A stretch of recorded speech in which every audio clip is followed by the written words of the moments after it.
Maverick News, the antivirus program for your mind. And now, the Freedom Reporters.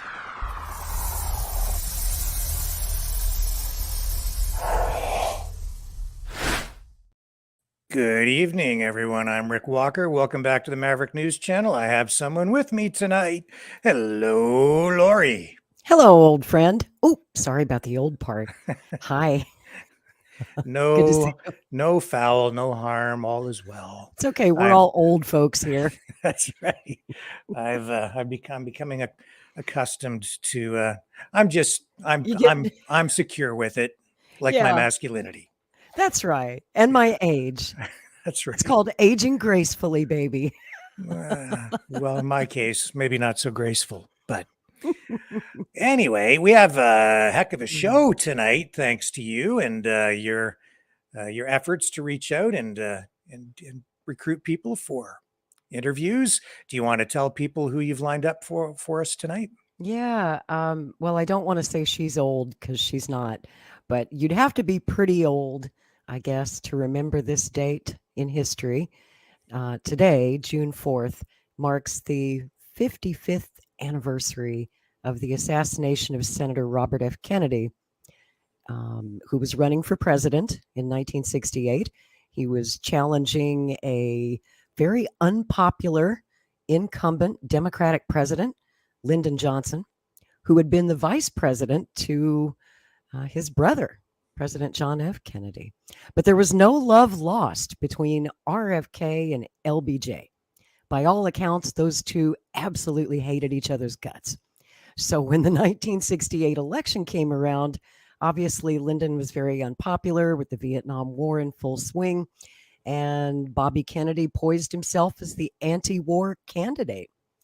And 2 weeks after he announced his bid for the White House, Lyndon Johnson surprised everyone and pulled out of the race. He just said, I'm not going to run against this Kennedy guy.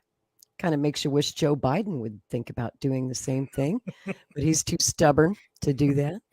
At any rate, Kennedy was... he keeps tripping over his own feet, though, so just give it a little time. Are you going to play it again? You never know. You never know. You've got that video queued up and ready. I just love to watch Biden trip over his own feet. But anyway, so Kennedy was doing pretty well in the primaries. He won the California primary, which was critical to winning the nomination in 1968. And as we all know, on this night, 55 years ago, at the Ambassador Hotel in Los Angeles, Senator Robert Kennedy gave his victory speech after winning the primary and was assassinated in the back kitchen a few minutes later. And he survived, I believe, for 33 hours on life support after that, before he expired on June 6th. So it seems especially poignant this year, marking 55 years. It seems particularly newsworthy, considering that his namesake, his son, Robert F. Kennedy Jr., is now following in his father's footsteps and is running for president of the United States. So I thought tonight it would be fitting to remember Senator Kennedy, what he stood for, the dream that was unfortunately aborted by an assassin's bullet, and talk to an author who I think has written the penultimate book on the RFK assassination. Her name is Lisa Pease. She's the author of a book called A Lie Too Big to Fail. And I believe that the National Security Agency or the CIA are messing with her right now, actually. She's texting me like crazy saying, I can't hear you. I can't get in the backstage area. I'm trying to call in and the number's busy. So yeah, see, I don't know. It's like something weird has happened. She was online with us. She was with us, and now she's not. Hopefully she can hear my voice. Bring her up. Yeah, hopefully she can hear my voice. Lisa, if you can hear us, try to click on that StreamYard link again to enter into the studio. Sometimes it works if you just try again. Hopefully that will just work. try clicking on the link one or two more times. We'll try and get you in on video. If not, I'll fire up the phone system. The reason it's busy is because the call-in phone system isn't activated yet, Lisa. So this is the mothership to Lisa. Over. Mothership to Lisa. Over. Please click on the link. Please click on the link. Houston, we have a problem. Yes, we do, Houston. You know what's weird though, Rick? Remember when we had Jim DiEugenio on the show? I think it was about 7 or 8 months ago to talk about his new book and the Oliver Stone film, JFK Revisited. We had similar issues technically with Jim. You remember that? It took several tries to get him into the studio, and we all thought, somebody messing with us today? So you never know. When you talk about the Kennedys, anything could happen. Well, while we wait for Lisa to try to reconnect here, I just wanted to maybe tee up everything tonight in this way. I've been playing with the idea of doing regular segments or shows that are sort of branded, if you will, as it's an idea for a whole show similar to what we're doing tonight.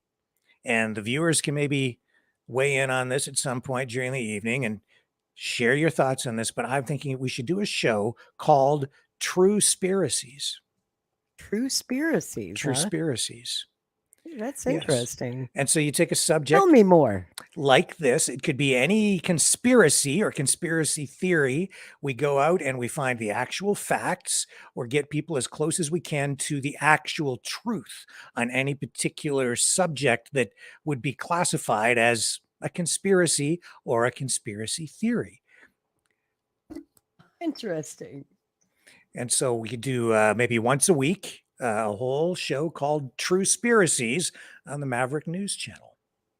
And this would fall right into those. Yes, and this would fall right into that category because, of course, there are many theories about what happened the night of the assassination, how things might tie into the assassination of John F. Kennedy, and we'll explore all of that tonight. So this could be sort of a trial run of sorts for the first episode of True Spiracies on Maverick News. I love that idea, Rick. I do. Well, you know, while we're waiting for Lisa to try and reconnect, let's talk about that a little bit, about what they say, what the official version is of what happened that night, and delve into some of those true spiracies, because I'm of the belief, as a historian of the Kennedys, I've been studying this case for more than 40 years. I don't believe the official story. I don't think that Sirhan murdered Senator Kennedy. The evidence points the other way. Well, you know what? Here's someone who might have all the information we're looking for. Oh, she made it. Yay. Hello, Lisa. I think I'm here. You are. Oh we can hear you just fine. Yeah, literally switched computers. Well, welcome to the Maverick News Channel. It's great to have you here tonight. A real privilege.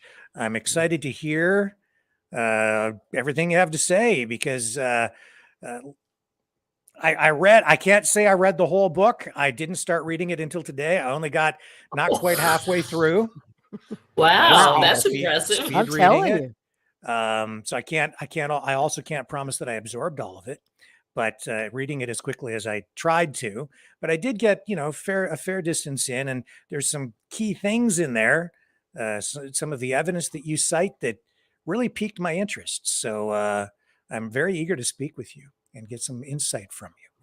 Well, that's wonderful. Do you want me to start at the beginning? I'm sorry, because I missed what Lori said. I just got back on, so I don't want to duplicate for your audience.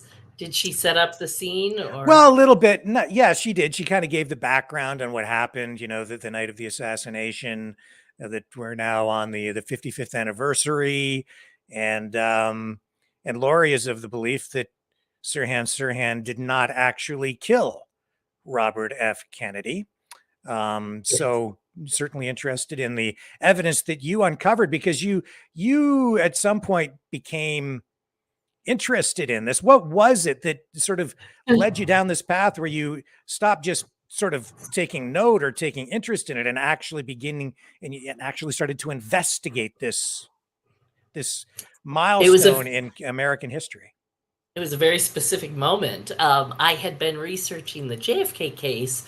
My very first internet search ever back in 1993, I guess, was JFK Assassination. I landed in a discussion group where the topic was hotly debated.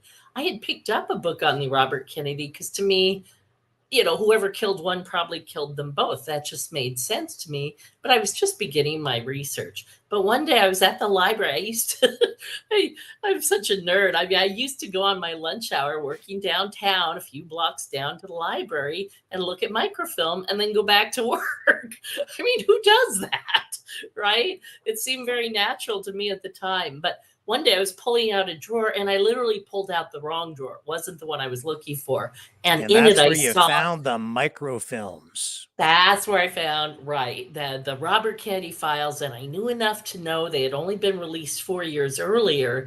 They were completely unmarked. I mean, it basically said RFK, SUS, LAPD, California State Archives. So I just picked out a film at random and threw it in. And that reel discussed original witness testimony immediately afterwards. And it talked about another guy who had been apprehended and handcuffed at the hotel that night. I'm like, well, wait a minute. We've always been told Sirhan was the only shooter, the only suspect. And so right away that was blown, because if you're going to handcuff somebody, there had to be a reason, right? People must have seen something or thought they saw something. So that kind of sucked me in. And then the more I learned, the more I kind of felt the weight of what I was learning and that I really needed to share it back. So I'll tell you what I learned. And that's, first of all, there was a lot of confusion during the shooting. Sirhan definitely pulled out a gun and fired. For years, I assumed he fired bullets like everybody else assumes. But the further I got into the case, I found, and it was very hard to process this because I think your mind is naturally resistant to it. But I tell you, after 25 years of research and now almost 30, 25 when I wrote the book, Sirhan was firing blanks. And the reason I know this is that not one of the bullets fired in the pantry were ever successfully matched back to his gun.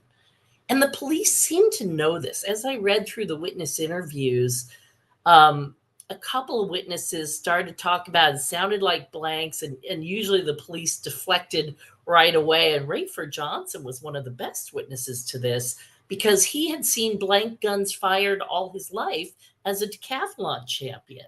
At every starting line, there's a starter pistol, and he said it looked like a cap gun throwing off residue. He saw a little shower of paper in the air. Now, of course, other people will try and explain that away. Well, Sirhan shot into the ceiling and, the ceiling was, coming down and disintegrating. From ceiling tiles, yeah. Yeah, and that could be legitimate if you didn't know what happened. But when I read all the witness statements, believe it or not, they all line up pretty well. And it's not like they all saw wildly different things. And what I did, after a while, because they were all so consistent, I eliminated everybody who didn't see RFK and Sirhan at exactly the same moment during the shooting. And that narrowed it down to about 5 people. And they all, to a person, said they were facing each other, and Sirhan's gun muzzle was about 3 feet from Senator Kennedy's face. So there's no way that Sirhan could have shot Kennedy behind the ear. So that's problem number one. No matter what happened, there were at least 2 shooters because Sirhan couldn't reach around that far. Because the ballistics evidence also shows that he was shot from behind. And Sirhan, yes, all the autopsy evidence, all the witnesses said that Sirhan was in front of him. Was in front, exactly. Now, and again, so the spin on this is, well, Robert Kennedy was spinning and Sirhan was lunging, and there must have been a point where they were nearly in contact, which again makes sense in absentia, but none of the witnesses saw that. In fact, Sirhan was restrained after the second shot, and yet Robert Kennedy was shot 4 times. Sirhan's gun was, gun hand was literally moved away so it wasn't pointing at Kennedy. So how did Kennedy get shot 4 times? I mean, it's just incredible. And I really kind of looked at this very skeptically at first when I talked to Lynn Mangan, a woman who was a neighbor of the Sirhans and who always thought he was a sweet boy and was so shocked that he could possibly have done something like this, she started looking into it. And she was friends with a criminalist in Pasadena, Bill Harper, who was widely respected, unlike the criminalist in LAPD, who was kind of a joke. He was known as the guy who just, dummied up evidence, which is exactly what happened in this case. And she was the first one that told me they switched the bullets, because Harper had told her they switched the gun, they switched the bullets. And I'm like, that's cheating. It's like they wouldn't go that far, right? Well, they did. They did. I went back through the police logs. When a piece of evidence is turned in, everything about it is logged. So when a bullet is turned in, any markings that are on the bullet are logged into evidence at the time it's turned in. And the Thomas Noguchi, who retrieved the bullet from behind Kennedy's ear after he died, marked it TN31, his initials and the last two digits of the autopsy case number, as he always did. Well, the bullet that was in evidence when a panel re-examined this in 1975 on the base in the same spot where it should have said TN31, instead it said DWTN. So we know, and we're talking this, a space the size of a pencil end or a pen end. I mean, it's a very small, 22 caliber is a very small bullet. So it's not like there was room to put DWTN31. It's not there. It's just DWTN. So, and then I looked into the other bullets because there were at least three that the panel in 1975, because there was so many issues with the ballistics, there was a panel convened to re-examine just the ballistics evidence, no other evidence of conspiracy, not the distance issue with Sirhan being too far away or the fact that Sirhan was in front of him when he shot behind. They only looked at the ballistics to see if they could prove or disprove a second gun was used. And of course, they said there was only one gun used. And the press reported only one gun used there, therefore Sirhan acted alone. It's like, well, if there was only one gun used, it still wasn't Sirhan. I mean, that's the serious problem. And if you read the report, they really couldn't match the bullets to Sirhan's gun. And I thought that was stunning. Not only that, the number of bullets is also a problem, right? Because can you explain how the count is off? Yeah, so the police accounted for, because Sirhan's gun could hold 8 bullets. So they said 7 of them were retrieved from victims. 2 bullets were retrieved from Kennedy, and there were 5 other people who had bullets in them that were retrieved. Again, remember, none of these actually matched Sirhan's gun. So there's an 8th bullet. So they had 3 holes in the ceiling tile in a picture that I think had been made public. So I think they had to account for those 3 holes. So they decided 1 bullet went up into the ceiling, hit something, came back down, and ended up in one of the victims. And then the final 8th bullet just went up and stayed up because an odd number. It must have gone up. I think I saw that in a Western movie a couple of times. Yeah. Yeah, my first article about that, I called it the Great Waldo Pepper Bullets, because it's like they're like barnstorming through the pantry. But, what the police didn't tell you is that the FBI had photographs of the door frames behind where Robert Kennedy had entered. All right, he had entered through one set, and then there was like a dividing door, and then there was another door over here. And there was bullet holes in the one that would have been, I'm not sure if it's Kennedy's right or left because I'm confused looking at a mirror image here. Mm-hmm. But in the center divider, there were 2 bullet holes. And in the far south divider post, there were 2 bullet holes. These weren't the same holes. And people misunderstood that, and for years said there were maybe 10 bullets fired, but there were provably 12. And the FBI not only photographed them, they labeled them unequivocally bullet holes. This so upset the county that they wrote the FBI after the 75 panel. This is 1977 when the HSCA is doing their investigation. They're like, psst, hey, FBI, you said those were bullet holes. And if they're bullet holes, we need to be looking for another shooter. And they said, if you had said possible or probable bullet holes, we could ignore it. But since you said bullet holes, you kind of have to give us some guidance here. To my knowledge and to the knowledge of other researchers, the FBI did not ever respond to that. Or if they did, we've never seen their response. So anyway, the FBI knew from the start it was a conspiracy. So why didn't Hoover speak up? Because Hoover was following this case very closely. That's Well, a Hoover, really good question, isn't it? 'Cause yes, when you exactly. And consider it leads that to, yeah, Kennedy go and ahead. Hoover had a very complex relationship themselves and couldn't stand each other. Right. They would have I don't. loved to have dubbed Hoover at the earliest opportunity. That's But right. Hoover was being blackmailed by the CIA because Hoover was gay. And early on, when the CIA was literally forming back in 1947, Hoover was one of the biggest opponents That's to right. having a CIA because he's like, I'm the intelligence agency. I have agents all over the world. We don't need a second agency. I've got this. And he had blackmail material on a lot of people in Congress.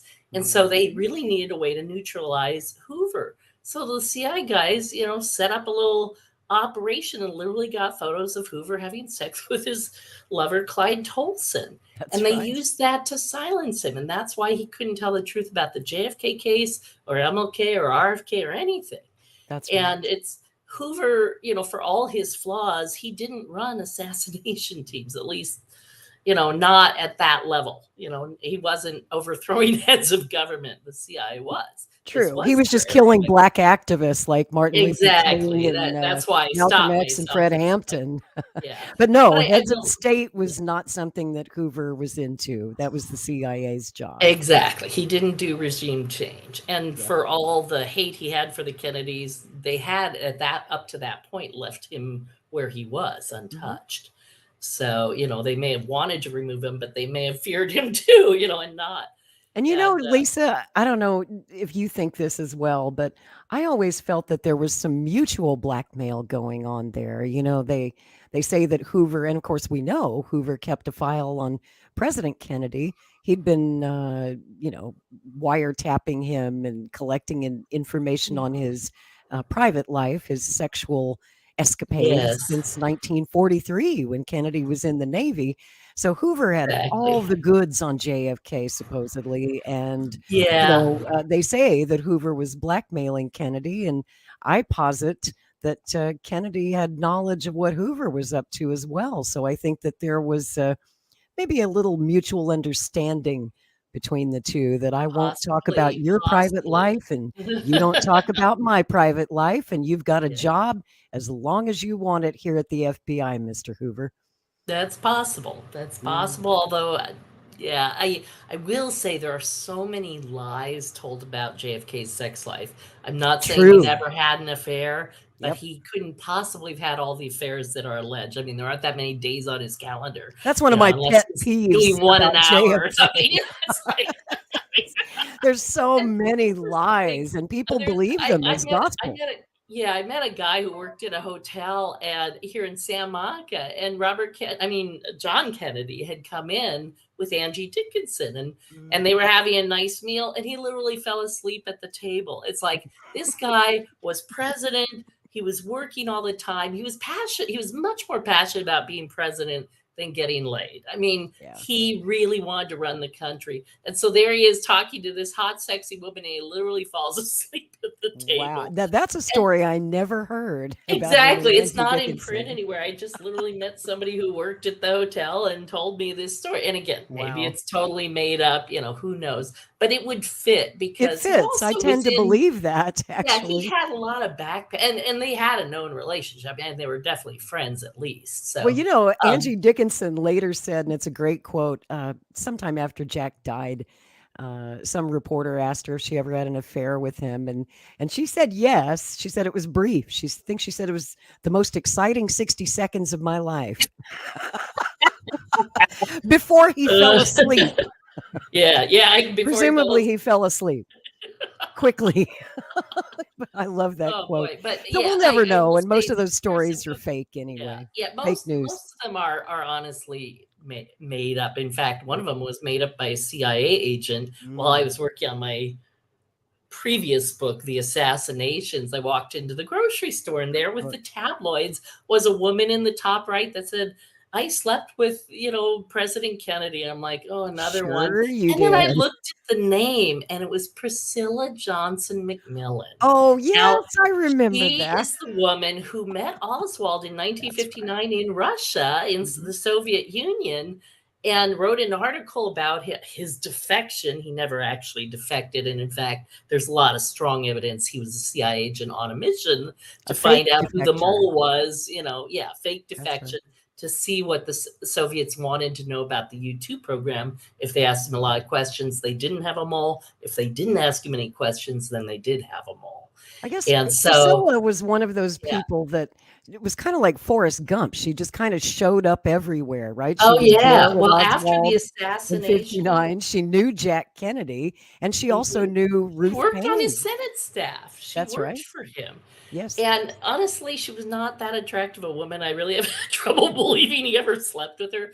But we do know, because her CI file lists her as a witting asset, because there are also something called an unwitting asset where they're being run and manipulated, but they don't even know they're working for the CIA. But she knew she was working for the CIA. Exactly. So it's like when the CIA wants to discredit the Kennedys, they send their assets out. So here's at least one that I think is totally fictional. And then there's an author, David Heyman, who wrote a bunch of books on the Kennedy. And I have a friend who has taken them apart line by line and showed how every one of his episodes is wholly fictional. Yep. He'll be like quoting a cop. That cop never existed. She literally called every county in that state looking for that cop. And I mean, she's like dogged. It puts most of the JFK researchers to shame. Of all the books it's out not there, that he never had affairs, but most of the ones that were made public were not the ones that happened.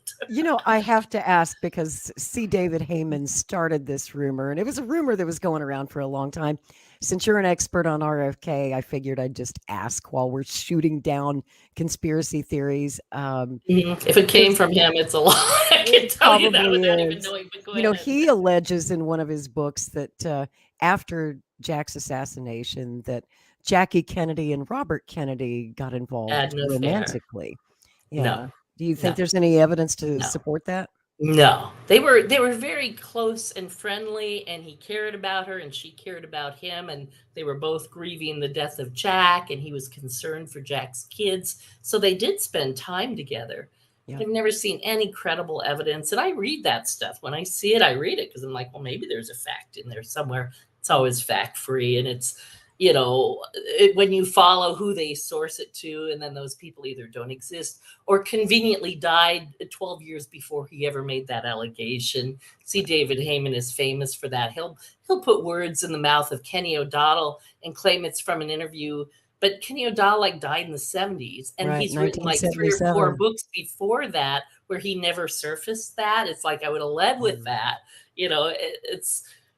So take those rumors with an enormous grain of salt. There is so much disinformation out there. There's so much disinformation about the Kennedys. The CIA killed the Kennedys. It's very much in their interest to paint them as guys you don't like and don't care about, because then you'll never look into the details of their deaths because you really don't care about them. And honestly, I was in that camp in the sense that I was young. I was too young to understand what's happening. Bobby was the one I remembered because I remembered seeing the funeral train and all those people saying goodbye. And even as a little kid, I literally had the thought, oh my God, the best politician of my life is dead. And I'm still just a kid. I mean, it was so disheartening to me. I just, and for years I couldn't talk about him without breaking into tears. In a way, writing this book was cathartic because now I can talk about it and not cry. But, JFK was just like this weird image to me because although I was born while he was alive, I was so young, that it didn't mean anything to me until I started getting into these cases and found out how much we hadn't been told.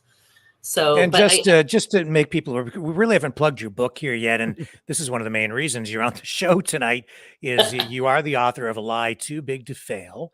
And this explores evidence that really has not previously been released to the public that you uncovered when you started going through those microfilms. And for people who are maybe too young to understand what I'm talking about when I say microfilms, this was, of course, in the 1960s, before computers. So back in the day, they had long film strips, and they would put images, pictures of documents, newspaper articles, any kind of written documentation, pictures, and so on, and then you would put it on a viewing machine and scroll back and forth. And yes, I am that old. I'm that I have old used too. them. Yes. Remember those things.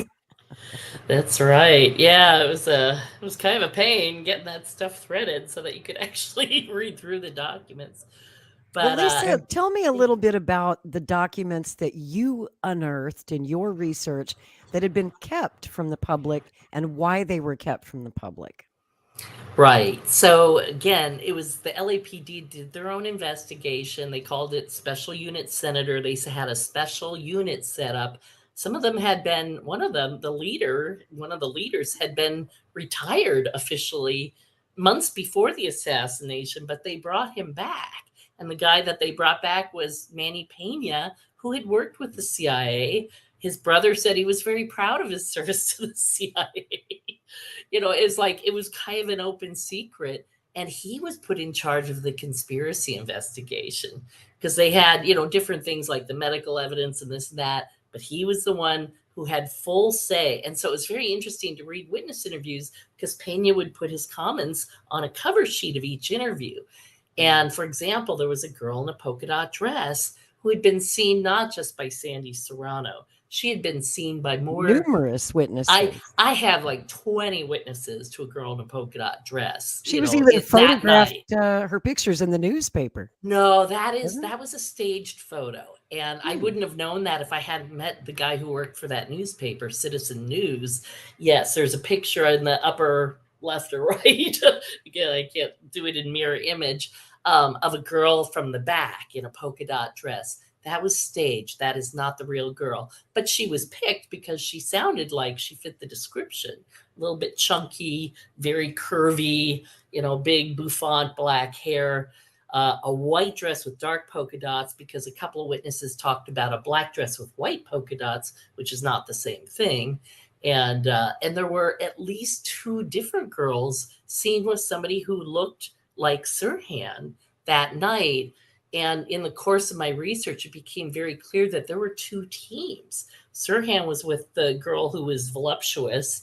And then there was a very skinny girl with a very straight nose and kind of flat chested in a polka dot dress that was with a Sirhan lookalike. And I believe that they had one team upstairs and one team downstairs because when Kennedy exited, he could have gone either way. And they really wanted to get him before he got in his car.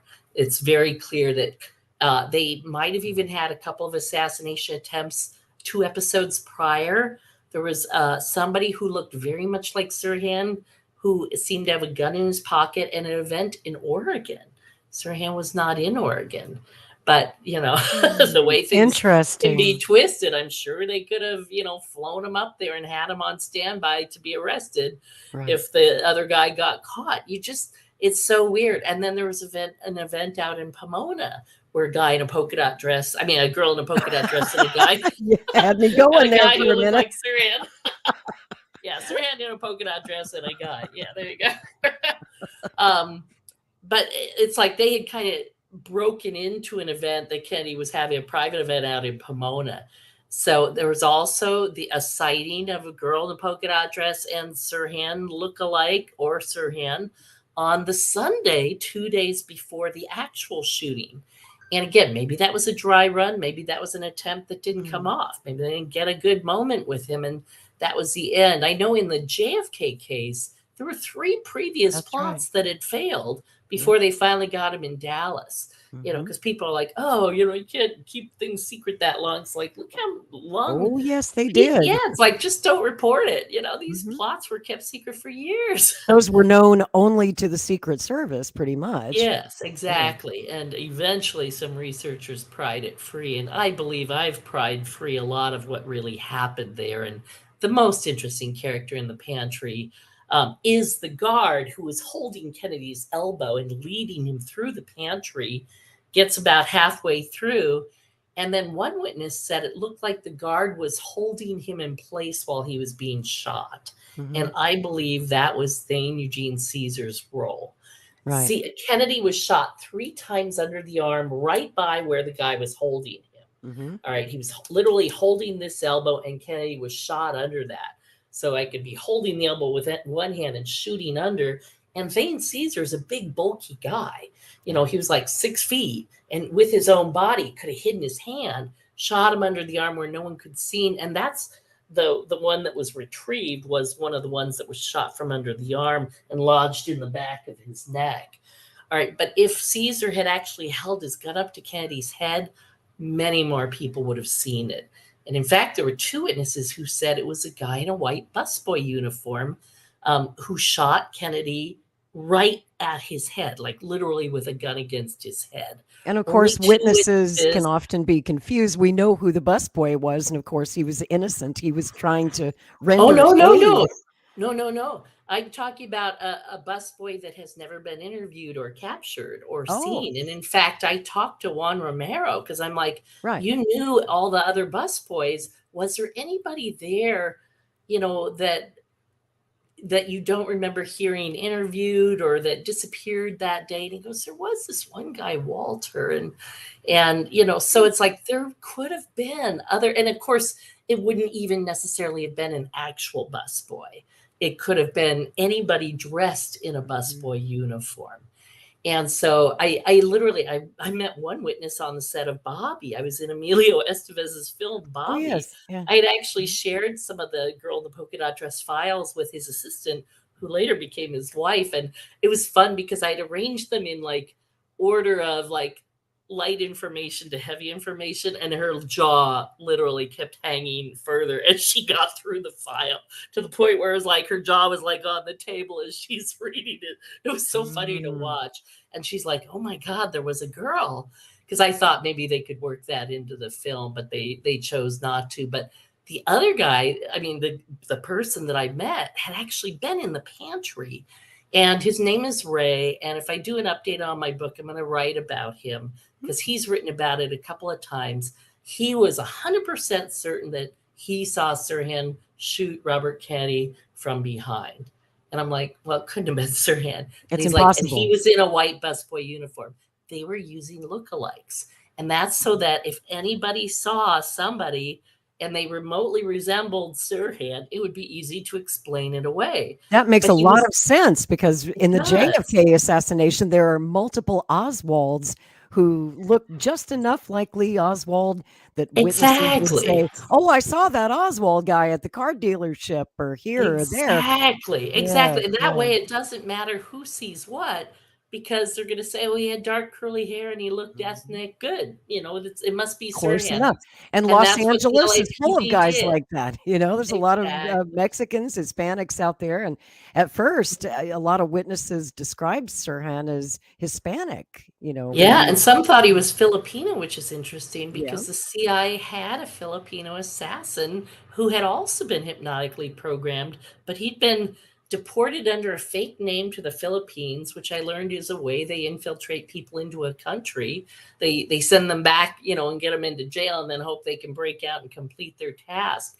But in jail, the guy was behaving so weird that the head of the NBI, his brother, was a hypnotist. And I talked to this hypnotist too. And, he found that under his watch, there was like this special code. And if he read the code out in different combinations, it would exhibit different behaviors. And if the guy was faking, and he would read words like sand, flowers, very common words that he found would trigger certain that would be the trigger. Right.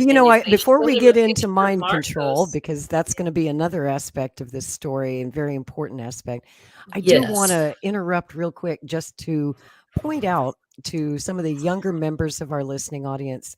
You may be sitting here listening and going, wait, how did all these unauthorized people dressed as kitchen workers and how did they all get backstage into this little kitchen area?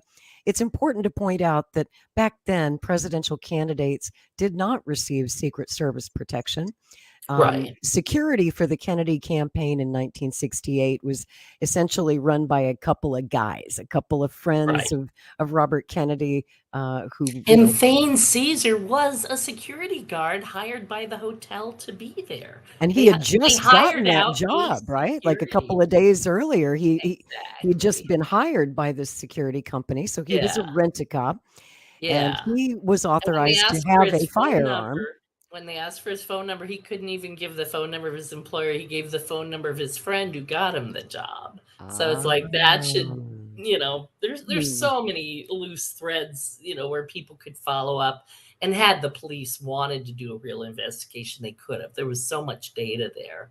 I should point out, just to finish my point real quick, Mhm. the administration of Lyndon Johnson, before he left office, immediately after the assassination of RFK, he immediately introduced a bill Right. to have Secret Service protection for presidential candidates, and that's been the case ever since. But Right. unfortunately, that was not the case in 1968. Just to clarify, It was not. It was not. And also, something that might be familiar to what people hear today, every time there's a mass shooting, we hear for you need to give up your guns and we need gun control. And of course, that was said after Robert Kennedy was shot, too. It's like we got the Gun Control off. Act of 1968 because of that assassination. Yeah. That and Dr. King. Yeah. Because those two events happened just 2 months apart, like to the day. Dr. King was shot on April 4th and then Bobby on June the 4th. So, and it's funny that you mentioned the dates, because I read an article from E. Howard Hunt where he said something about dates are chosen for psychological impact. Martin Luther King was killed exactly a year to the day after his first speech against the Vietnam War. Bobby was killed supposedly by a Palestinian a year to the day after the start of the Six-Day Arab Israeli War. So, that makes it look even more like a protest by Sirhan against the Palestinians, which of course was official story. It's like he was a Palestinian. He was upset with Robert Kennedy because Kennedy had suggested sending bombers to Israel. Correct. And it's... Or rather incorrect, but that was the official story. But I know you have a problem with that story, and so do I. Of course. The thing is, Sirhan was a proud Palestinian. He was very upset. They had been middle class in the Middle East and had a nice home with a lawn, and a father had a job, and they were then Christians, the war which is important to point out. He was a Christian. Yeah, well, and a lot of the Arab Palestinians were Christians. Right. He was not unusual. I mean, I wouldn't say a majority, but it's close to like 50%. A lot of them were Christian. He was no Muslim terrorist, as Mel Eitan said in his ridiculous book. Don't even bother to read that one. What I wanted to say is that his family had been middle class, and then the War of Independence, as the Israelis call it, or the Nakba, as Palestinians call it, the time of great horror and darkness. That's basically why Sirhan came to America. His family, they lost their home. They were bombed out. They had to go live in a shelter with 40 other families that shared a single pit for a toilet, if you can imagine. They didn't have beds, so they took whatever clothes they had and stuffed them in sacks and slept on that. Their food was like flour and water dropped off by the United Nations. I mean, it was horrific. Sirhan went to pull water from a well one time, and it came up with a severed hand in it. Another time, he saw a brother of his killed. That brother was named Munir. He was so upset and distraught by that when his next brother was born, the youngest brother, the mother named him Munir to calm Sirhan because he was so upset about losing the older Munir. So the Munir Sirhan, who's still living today, the last living member of this family outside of Sirhan in jail, is actually the second Munir in that family. So it's just Sirhan's younger brother. Is that correct? Yes. Yeah. So he had an older brother, Munir, who was killed, and now he has a younger brother, Munir, who's still alive and partially blind and could really use Sirhan's help, which is one of the reasons I want Sirhan freed. He didn't do it. He provably didn't do it. The ballistics clear him. The eyewitnesses clear him.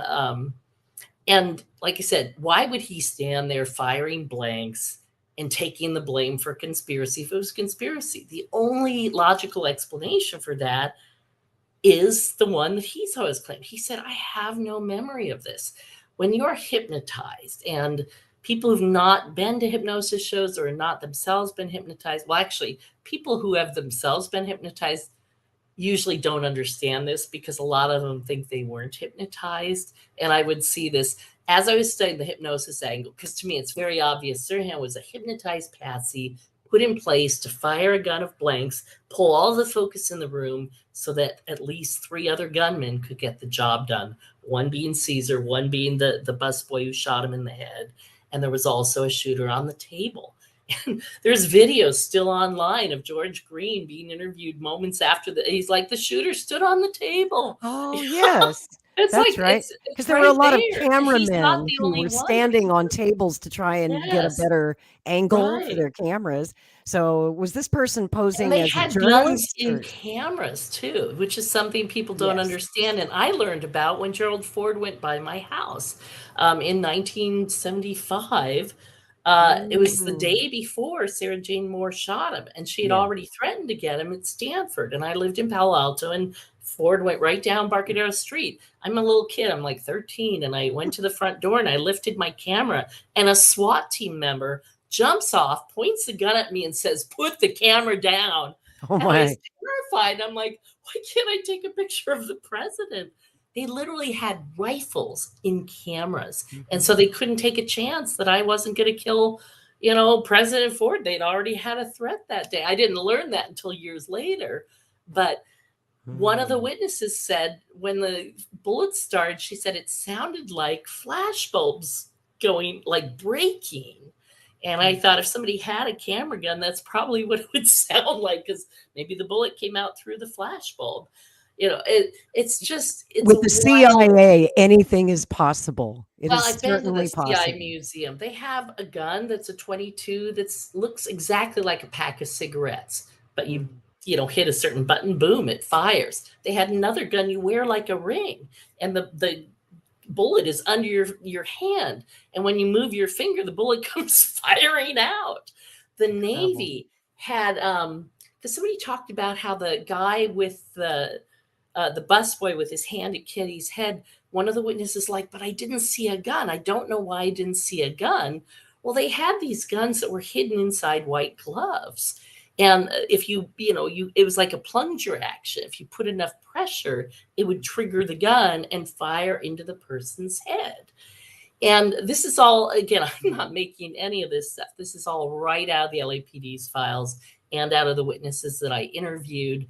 And I will say I always weighted the earliest statements first, because people are easily turned around by what the LAPD said. And a lot of them did change their story because the LAPD said, well, you couldn't have seen that. Oh, and my some people goodness. gave I in mean, right away. there's a Now, others- recording, you know the one I'm talking about, of a Yes, witness Sandy named Sandy Serrano, who was Yes, being I interrogated devoted by a the whole LAPD. chapter to that because Yes, her interview was absolute psychological warfare. it It was was. criminal what they did to her. And Yes. in fact, when I interviewed Paul Sharaga, one of the first to be on the scene after the shooting, and he had called in a totally different suspect, a tall blonde guy, with sandy hair, 6'2", that witnesses told him was the shooter. So it's like there were numerous people with guns. There were people who saw people running through the lobby with guns and vaulting over a sofa and running out. And, another person saw what appeared to be a handoff of a gun from one person to another. There were so many people with guns there. Again, to me, it's just so clear he wasn't going to get out of that Ambassador Hotel alive. And there is an interesting story, which I don't think Rick's gotten to yet, because it really stood out to me. A woman at the downstairs area, because if you had gone out the back of the stage as Kennedy did, if you go right, you go through the pantry. But if you go left, you go downstairs to where the public victory party was. And in the hall, right outside that room, there was a bar set up, and an interesting incident with a polka dot dressed girl there. But there were like 3 guys sitting in the dark there, all with dark curly hair, all that looked like they didn't belong there. It's like the backup assassins or something. I mean, it's just, it's so weird. You just, people, how do I say, people who skim my book are doing a real disservice, because there's so many There is so much interesting info nuggets in there. in there. Yeah. And So in his journal, he wrote over and over again, RFK must die. if he wrote So- it.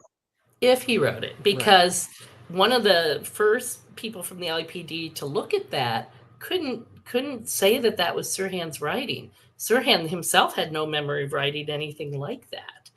And of course, his lawyers are like, well, if he didn't write it, it was a conspiracy, and we don't want to argue he was part of a conspiracy because that would make him look even more guilty.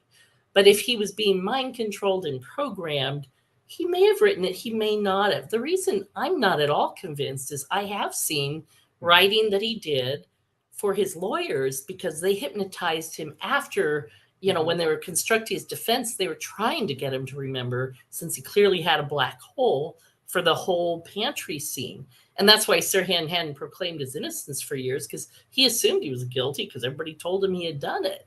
And he had no memory to prove otherwise. So he had to accept this terrible fate. But when he wrote for his lawyers, the writing is very different than what I see in the notebook. So I'm not even convinced that Sirhan wrote that. I wouldn't put it past the CIA to dummy up a diary, to make it look like he'd been planning this all along. So in 1989, David Frost did that interview where they say that he admitted his guilt, but when I watch it, it doesn't really sound like a full admission to me. What do you make of that interview that happened? Well, I talked to Munir about that. I talked to Munir. He's like, Lisa, that was entirely scripted for him. And he was told if he said exactly that, he could get paroled. And then, of course, he did say exactly what they asked him to, and they didn't parole him anyway. So, talk about bait and switch. Lisa, do you think that they took advantage of the fact that he was a newly minted immigrant who didn't speak English very well, who really did not understand the law in the United States? And I mean, he would have been so easily manipulated due to cultural differences and the language barrier. I think it was mostly the case that he was super hypnotizable. And he was so hypnotizable that people at a bar found this out and played jokes with him. He was in there, again, this is in the LAPD's own files. There was a guy, not Pasadena, but one of those Arcadia or, one of those little cities around there. And Sirhan was in there, and they just put him under and started playing tricks with him because they could. And Sirhan had a terrible fall. He wanted to be a jockey, and he was working at a racetrack and had a serious injury. They were racing in the fog, and one of his horses threw him, supposedly.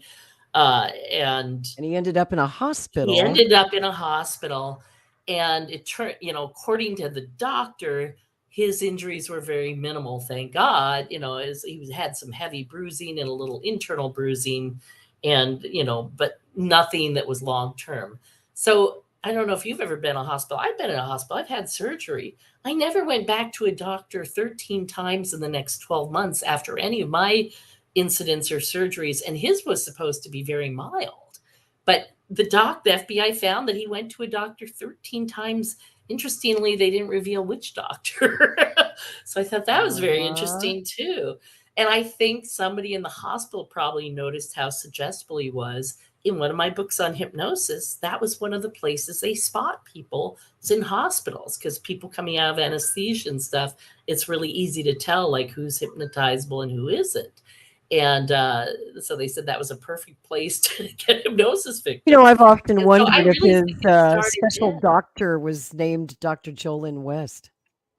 Well, I don't think. Yeah, I was going to say, I don't think it was Jolly, but it could have been because he was operative in LA at that time. Right. The reason I don't think he was is I really think it was William Bryan who was the hypnotist. And William Bryan is very much like Jolie. In fact, they worked together on a couple of cases. Together. Yes. And Ultra guys. And the thing about William Bryan is he used to brag all the time about having been the guy who hypnotized a confession out of the Boston Strangler. And in later years, research showed that guy didn't do it. He didn't do any of it. He just had this really great memory. He liked to please people. And somebody kind of programmed him to take credit for all these crimes. Susan Kelly, it's an excellent book. It's called The Boston Stranglers. I recommend people go read it.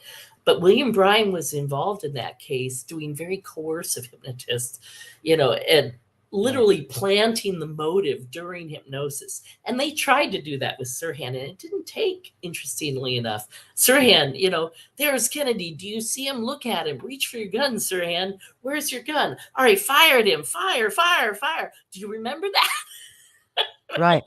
And I just want to mention also that during the years of his incarceration, Sirhan has been seen by a number of different psychologists and experts on hypnosis, most particularly and perhaps notably Dr. Daniel Brown.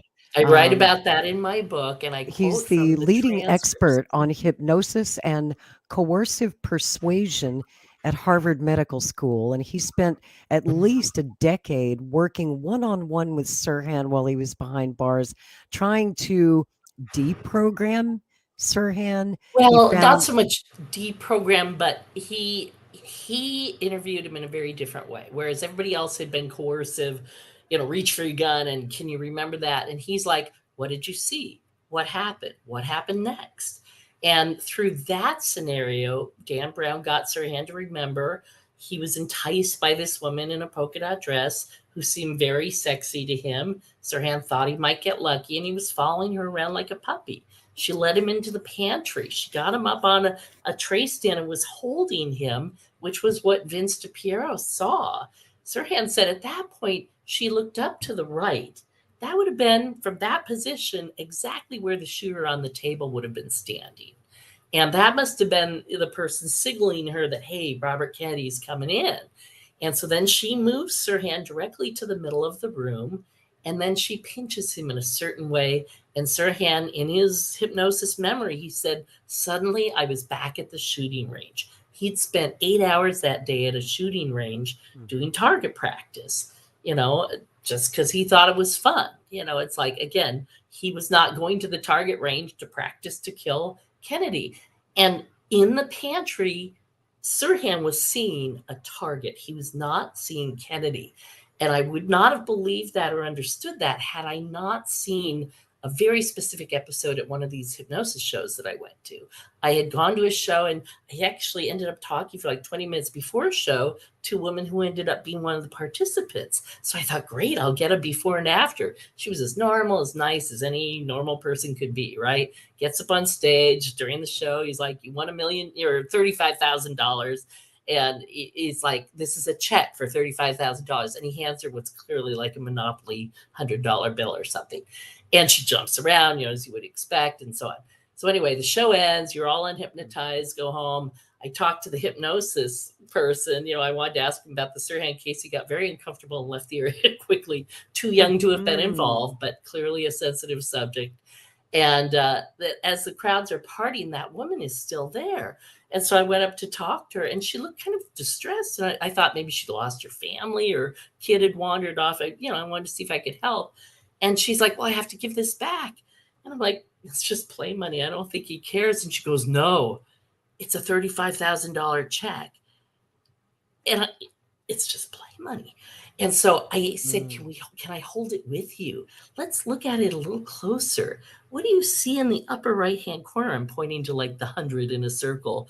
And I said, do you see that this is just a play? And she's like, no, it's a $35,000 check.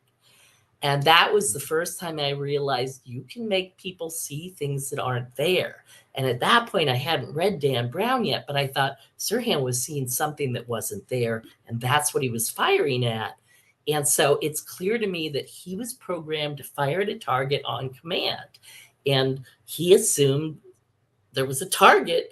You know, mentally, that's what he was firing at. He was not even firing at Robert Kennedy under hypnosis. And that's Dr. what Dan Brown elicited. Dr. Yes. Brown did something remarkable with Sirhan. He was able to find one of the triggers that was programmed into his mind and was able to trigger Sirhan into going into his firing position. Right. They called it range mode. Range mode. Yeah. Yes. Yes. And I asked Munir about that. I said, well, I sure hope the hypnotist took that out of him, because if he's ever freed, I Right. wouldn't want somebody coming and re-triggering that. And he says, yes, he fully removed that suggestion. I'm glad you So, said that, Lisa, because I yes. know you've been advocating for Sirhan's release, and Yeah. many people are. But my question that I've had about that, once I saw interviews that Dr. Brown had done about his work with Sirhan, when I heard about how he was able to trigger him with just a very simple word, I forget what the word was, or a Yeah. pinch or something, that he Yeah, was it in was the range pinch. mode. It was the pinch that the The girl gave pinch. him. Yes. Yeah. Yes. Simple pinch. And I And thought, that's it. my He God, went what into if this range guy mode and is started released and somebody triggers him again? pinches I him mean, at the store. Yeah, is he yeah, going to turn around right, and right. shoot at them? Yeah. Right. But no. I made sure, and he said yes. Dan Brown cleared that from his mind. So I hope that's true. Yes. I hope so too. Yes. Because And I it's really feel very that he should be free. I agree with you. I've looked at the evidence. I truly believe that although Sirhan's gun, the bullets did hit other innocent bystanders. No, they in the didn't. See, room. this is where Paul Schrade always had it wrong. And Oh, Paul okay. Schrade was, how do I say it? He was always about 2 years behind me in the evidence. So I wish he hadn't died, because I know he would have I come to the know. same conclusion. Because I remember speaking at a conference saying the bullets were switched, and he vigorously argued with me and put me down in front of everybody. 2 years later, he saw the evidence and he was saying the same thing I was. Oh, And but I what see. he always assumed Sirhan had shot him. Yeah. And yet, So he no told part me. of the bullet from Paul's head was ever matched to Sirhan's gun. And after I finished my book, I realized I found a file from the DA's office where they knew this. And he said, isn't it curious that not one of Sirhan's lawyers have ever noticed or picked up on the fact that none of the bullets ever matched Sirhan's gun, and argued that he could be a potentially innocent man. And it's and the reason for that is that I believe strongly that certainly Grant Cooper, his first lead attorney, was literally compromised by the CIA. He'd been caught cheating in a different case that involved Johnny Roselli, one of the mobsters that Robert Mayhew had hired to try to kill Castro. That's a fact. And exactly. And so Grant Cooper had either been set up or not. It's funny because he's like, I didn't get the file from any other source but the government. In other words, it sounded like the CIA slipped him the file, and he used it, not realizing or not caring that he was being set up, assuming he would be protected. They held his penalty, which could have been complete disbarment. It could have been jail time, could have been a huge fine, and at the lower end, it could be a couple $1,000s, basically. And so they held that punishment over his head until the Sirhan case was completed. And then when Sirhan got the death penalty, Grant Cooper got the lowest possible punishment. Now, if they already See how that works? Yeah, exactly. It's like that, and the FBI in their own documents, they referred to Cooper's dilemma, like save himself or save Sirhan. Right. And reading the trial transcript, Cooper was like a prosecutor. He was not acting like a defense attorney. It was so horribly shocking to me. At one point, the police even came to him and said, we can't prove the bullets came from the people we're going to say they come from. Because normally, when you go into court, they have to establish a chain of possession. They have the doctor testify. Yes, I pulled the bullet out of this person, I put an X on the base. And then they go to the cop and he's like, yes, I took the bullet with an X, and then he had it, and they have to establish that in the court. And the police are like, can't really prove that. And Cooper's like, that's okay, I'll stipulate to whatever you want to say. It's like, he's basically just conceding guilt, even though they've given him evidence that could indicate his client might even be innocent. And Robert Blair Kaiser, who'd been working on the case too, had written Cooper a memo that there was a problem with the distance issue and the positioning. And Cooper basically said, well, I don't want to argue there was a conspiracy and we don't have any other conspirators. And doesn't that make him look more guilty? Never seemed to cross his mind that Sirhan could be actually innocent and completely manipulated. Did you have a question, man. Rick? Yeah, I know I that just you think it's recently pretty talked freaking about weird. MK Ultra on the show. Yeah, pretty so. weird stuff. Pretty Yeah. weird. People have read that chapter like it totally freaked me out. So Well, he was such our a audience funny is kind of fellow. up to speed on MK Ultra on Well, Maverick yeah, News. and I mean, a lot of people would They say that understand MK a Ultra lot. is a conspiracy theory, but they did the the Oh, it was experiments a at a real hospital program. right up here in Montreal, and they have a class Oh, action big deal. lawsuit here in Canada ongoing right now. We had one of a lady on who's one of the main players in that, and laid the whole thing. It's not a conspiracy theory; it's a real No, thing, and Canada was part of all of that. And absolutely. in the I case want to of, go caution ahead. people that hold on for a second. MK Ultra was only one of the many mind control programs, and I don't think Sirhan was in MK Ultra. I think he was part of Operation Artichoke, which was a Ah, different program. So it's important that we get things right and not overgeneralize, because then it's really easy to put us all down. So it's like, if we don't know, he was definitely under some form of mind control, but I've seen nothing that indicates it was the MK Ultra program. Let's put it that way. Whereas in Artichoke, there was a document that talks about, can we get a person of blanked out, redacted origin to commit an act of attempted assassination as part of a larger operation? And that's almost exactly what happened in the pantry. They got a foreign person to commit an act that looked like assassination, but wasn't, because he was firing blanks. And again, I know Paul would have come to this because he was slowly moving in that direction, but he didn't get that far. But he was completely wrong. Sirhan's bullets, because they had actually saved 3 test bullets from Sirhan's gun, and I know they would have pretended those were victim bullets if they could have matched them to any one real bullet in the pantry. Wolfer even stuck one away. He claimed it was lost in the water barrel, and I hear that sometimes that happens, but I don't buy it. I think he was holding his side so that he could match it to any one of the victim bullets, and they never could, because Sirhan wasn't firing bullets. He was firing blanks. So you can't even charge him with anything against any of the other victims. He shot no one. And that fits everything that the people who knew him said. He was a nice guy. He was not the type to pick up a gun and shoot somebody. It's like he would take bugs and let them go out of the house. It's like he was not a killer in any sense of the word. And so, like I said, Paul and I had a huge disagreement over that, but I know I'm right from the evidence. No one has proven me wrong in the 5 years now that my book has been out. No one has said, oh, look, you missed this document. This proves that Sirhan. No, because it's not there. He didn't fire bullets. Well, Paul Schrade was a dear friend of mine, and I loved him so much. And we lost him last November at the age of 97. Yeah. But, you and I know who he is, but our audience doesn't. Would you like Yes. to tell the audience about Sure. who was Paul Schrade? He's a very important he was a man labor in this whole- organizer. Yeah, he was a labor organizer with the United Auto Workers, who was passionate about Robert Kennedy's campaign, and he was passionate about what Cesar Chavez was doing.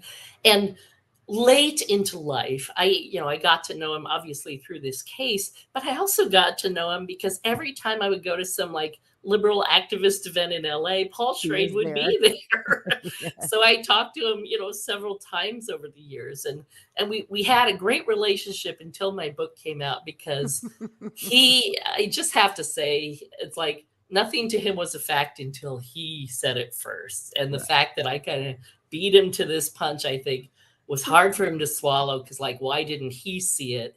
And like I said, he was coming around, but there weren't enough years left, unfortunately.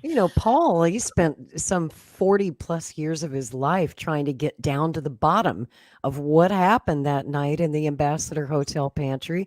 I should point out we that have Paul, him to thank for the files. It's like we wouldn't Yes. even have those files if Paul hadn't pried them free. The Yes. sad thing is he took all his time getting them free, and then he didn't go through and read the ones that told what happened.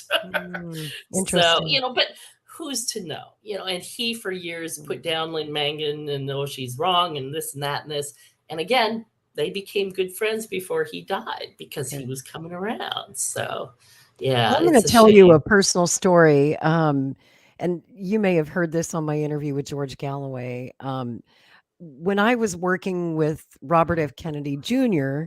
right here back in 2007, 2008, was trying to draft Kennedy to run for president. Even back then, this was 16 years ago.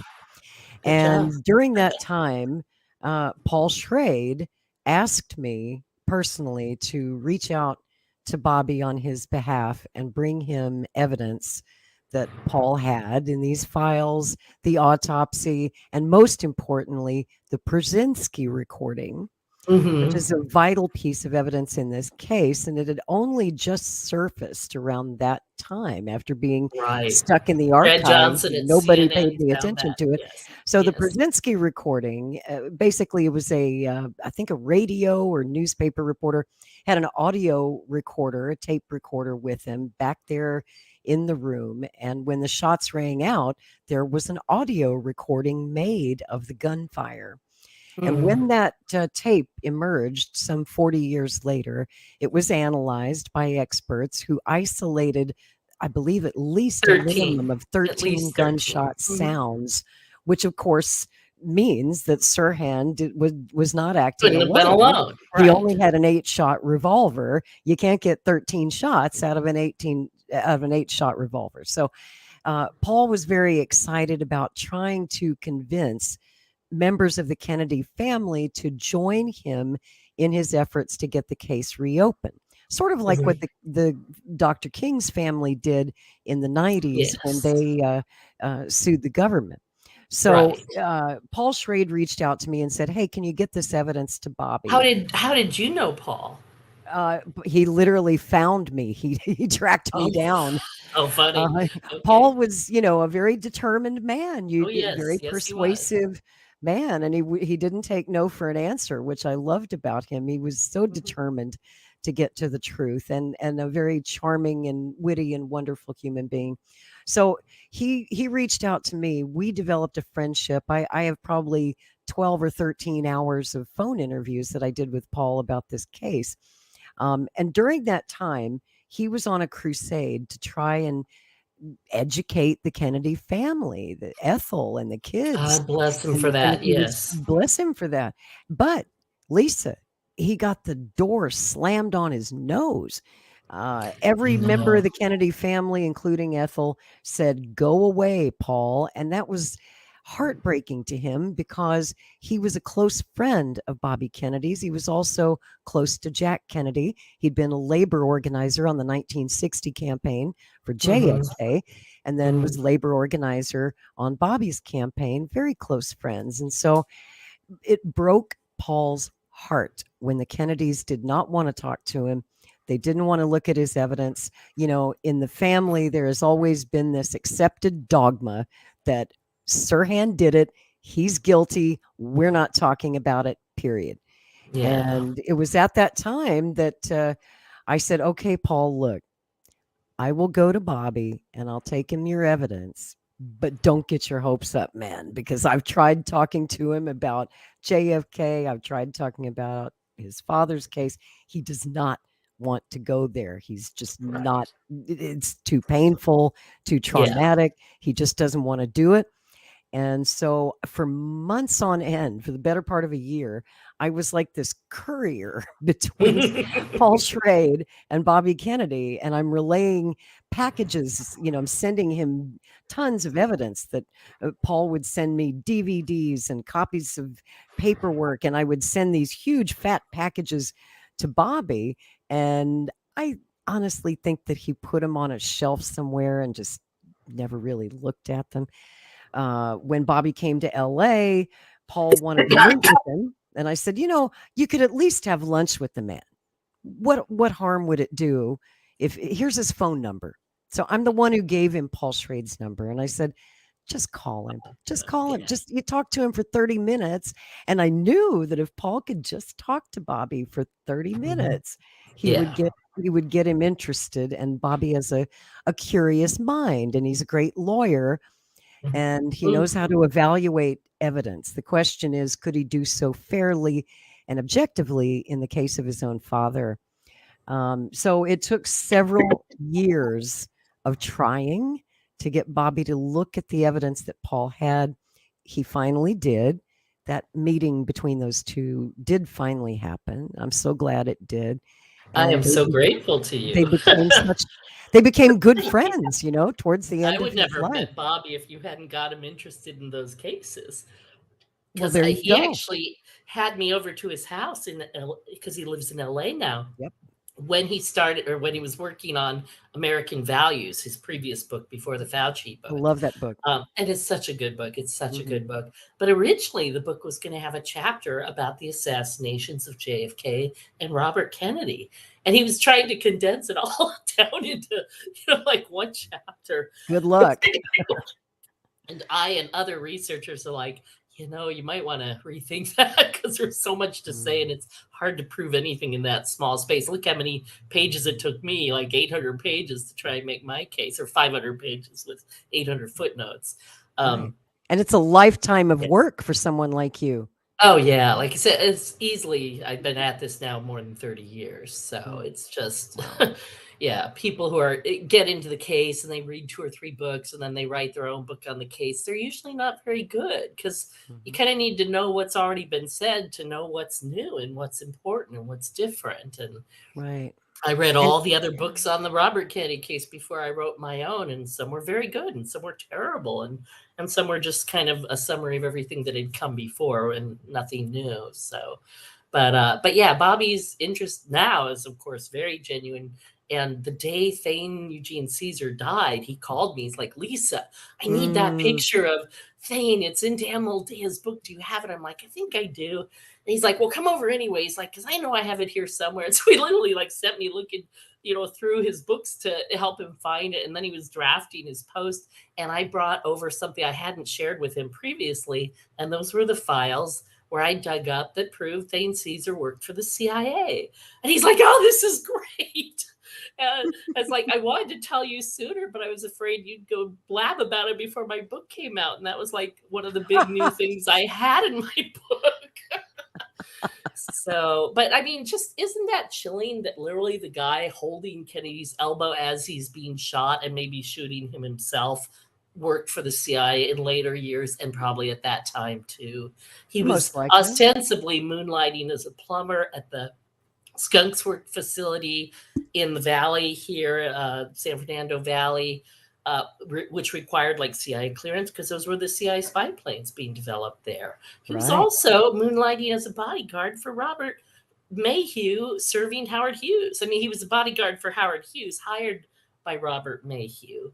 And Robert Mayhew's fingerprints are kind of all over this case. Mayhew got into the CIA through the mind control guys. Those are the guys who brought him in and said, all these mobsters, we've got all this mind control stuff. This seems like a match made in heaven. If we can get the mobsters to do what we want them to do, we could really get a lot done and have total, wash our hands of it. Because it's really easy to blame the mob. Everybody believes it. They're dirty criminals. They'll do anything for money. It's a great cover for the CIA to get their operations done. And so do you think Howard Hughes had any attachment to this at all? I would have said no, although I met a guy who worked for him. And the thing is, Howard Hughes, how do I want to say? At least this is what I know for a fact, because I don't like to speculate about what I don't know. So I don't know if he was in on it beforehand. And I really don't think he was, because Mayhew did things for the CIA without telling Hughes about them. For example, he was working on the anti-Castro plots and never told Hughes about them. Hughes later asked, why are you spending so much time in Miami? And Mayhew got permission from CIA to tell Howard Hughes about it. But immediately after the assassination, Hughes watched like 26 hours of continuous coverage until Robert Kennedy died. And then as soon as Robert Kennedy died, he pulled out his yellow lined paper because he and Mayhew never communicated by phone. They only communicated by notes. He wrote a long letter to Mayhew saying, okay, we got this whole Kennedy organization now and they're totally leaderless. And now's our time to make a move because we can hire them to be lobbyists for us in Washington because Howard Hughes wanted to stop the atomic testing in Nevada because he was worried personally about his own safety, that radiation would kill him. And he was then living in the top floor of a casino in Nevada. So it wasn't out of any great liberal concern for the earth. It was just personal. He didn't want radiation in his air and he was paranoid about germs and things. And so he was literally willing to hire the whole Kennedy apparatus and throw them at Nixon and try and get him to stop the testing of, nuclear weapons there. And for people who are too young to know, Howard Hughes was sort of the Elon Musk of his day. That's a great comparison. It is. Yeah, It is. It's he, perfect. you know, A little crazy. one of the richest men in the world at the time. He a lot of government contracts. His father handed over the family wealth from The drill bits. the drill bits And that were used in the one of the oil reasons. industry at the time. Yeah. And That's then one he of the became a reasons very this eccentric hermit, essentially living in his own hotel in Vegas. And today you still see his legacy on the street signs in Vegas, and you know, and even in satellites, because he was involved in the aerospace industry. And anyway, also very involved in politics, and tried to manipulate presidents and influence national and international politics, and he had the money to do it. And Robert Mayhew, was Howard Hughes's main Top handler. man in Las Yeah, Vegas. right. Yes. Yeah. Right. Yes. And he was kind of the public face. Since Howard Hughes didn't do media interviews, he would always send Robert Mayhew. Now, And Hughes later had became gone- a key figure of these guys in the Watergate scandal as well, And because that even was all Iran involved in the break-in, Contra. right? Some of the money for the Iran Contra thing came from the Howard Hughes Medical Institute in Florida. Yeah. Now, the CIA and Hughes was like a match made in heaven, since Howard Hughes controlled the patents for the only drill bit that really chewed through rock enough to get to the oil. And so anywhere oil was discovered in the world, the Hughes organization would know about it, because somebody would apply to use their drill bit. And then the CIA could see where the oil was all over the world. So it was truly, you know, for them, a match made in heaven. But, you know, for the Kennedys, a match made in hell, because I'm pretty sure it was Howard Hughes's money, whether he knew it or not, that paid for the assassination. You know, Right. that's how they So do where it. do you think all of this leaves us? Like, after all of the work that you've done, and you know, the evidence that you have looked at, where do you think this leaves Sirhan Sirhan? Is there any possibility that He he should be might free. get out of jail? He should be freed. And here's the thing. The more people who read the book, the more will know and be able to speak to the evidence and can convince others. And they tell two people, and so on and so on. Because I really think if enough people call for his release, he will be released. And in fact, the year that Bobby Kennedy spoke up, you know, in behalf of Sirhan for parole, and his brother Doug also did the same thing. By the way, I was the one who got Bobby to meet with Sirhan. I'm literally sitting with him in his kitchen as we're working on the American value stuff. I said, by the way, would you like to see Sirhan? I said, because I can get his lawyer on the phone right now. And he's like, yes. So I called then Lori Dusick, who was working with William Pepper, and got them together. But I think, honestly, if the Kennedy family, beyond Bobby and Doug, were to see this evidence somehow, some friend of theirs reads it and goes, my God, you have to learn about this, I think that would get Sirhan freed. I'm so sad. I mean, here Kerry runs a national, an international human rights organization, the Robert Kennedy Center, you know, the Robert Kennedy Foundation, for human rights, but she won't consider the possibility that Sirhan himself is a victim. And I do understand, because they had family and friends who were in the pantry when the shooting went down. And so some of them saw Sirhan standing there with a gun. So it's really hard to get that image out of your head. You know, it's like, yes, he was there. Yes, he had a gun. Yes, he was firing, but no, it was blanks. It just sounds crazy until you look at the evidence. And I mean, a really hard, deep look into the evidence, which I tried to give people in my book. Yeah, well, it is a lot to digest, a lot of detail in your book. I'm very impressed with the level of detail that you go into. You're very, very thorough. There's no question about that.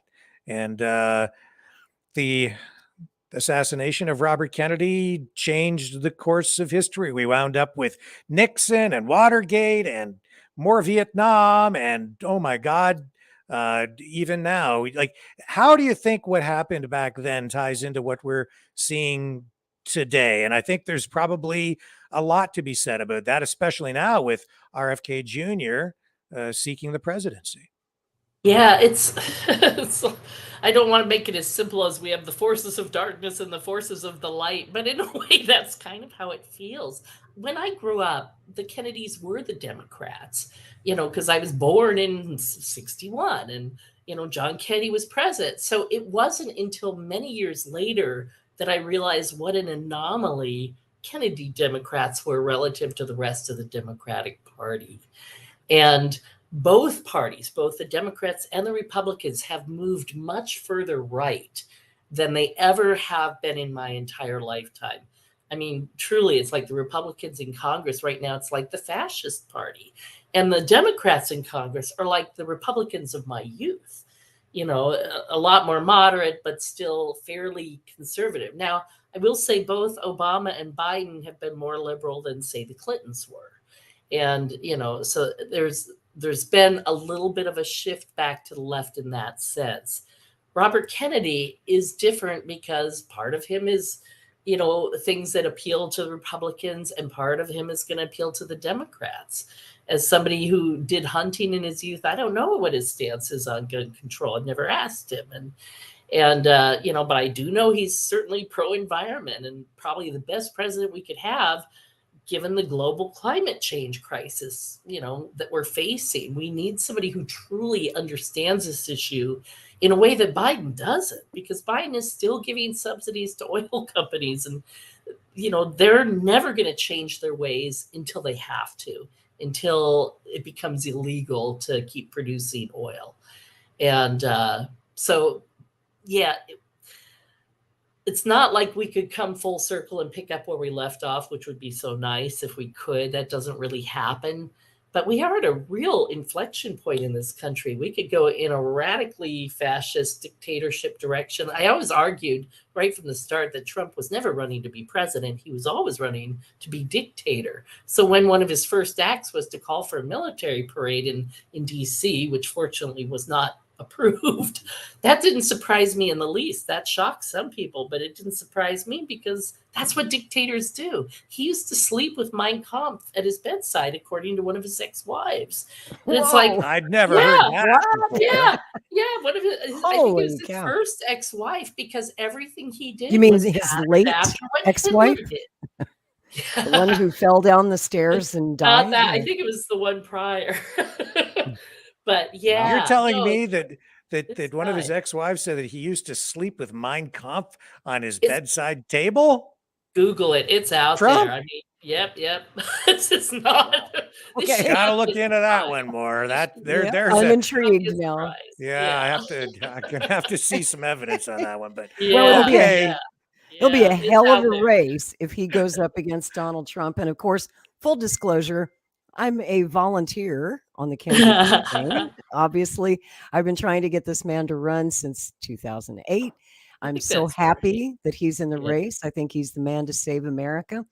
And I do think he could beat Trump easily, because I think I see him as a populist candidate, which is why I see this sort of dovetailing of support from even MAGA people. Yes. You know, do you want to speak to that? Why do you see sort of crossover support between In fact, I'm going to draw you a little circle here. All right. What is the word like? Oh my God, this is going to look so dumb. Picture to illustrate the point. See this here? Okay. I think of politics as a circle. Most people think of it as a line with the left and the right. I think of it as a circle. The Democrats on the left, well, whatever side they're on, the Democrats here and the Republicans here. All right. At the bottom where they meet is kind of total fascism, totalitarianism, either like communism, dictatorship by a party, or, you know, dictatorship by a person at the extreme far right. At the extreme left, you have anarchy and libertarianism, you know, where it's like as little government as possible, as much government as possible.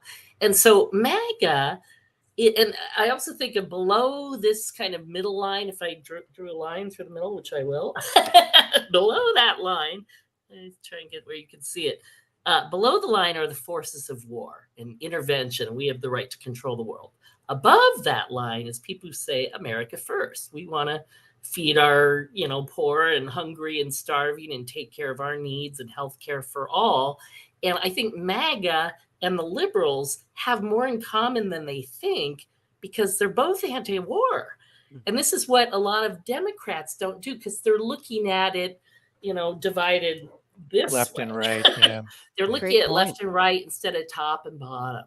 And like I said, I think that's why Robert Kennedy speaks to that top half, the MAGA, the liberals, the libertarians, and the extreme liberals on the left, because they kind of meet in that upper quadrant where they don't want to intervene in the rest of the world unless we have to. And where on that chart do the crazy people fall?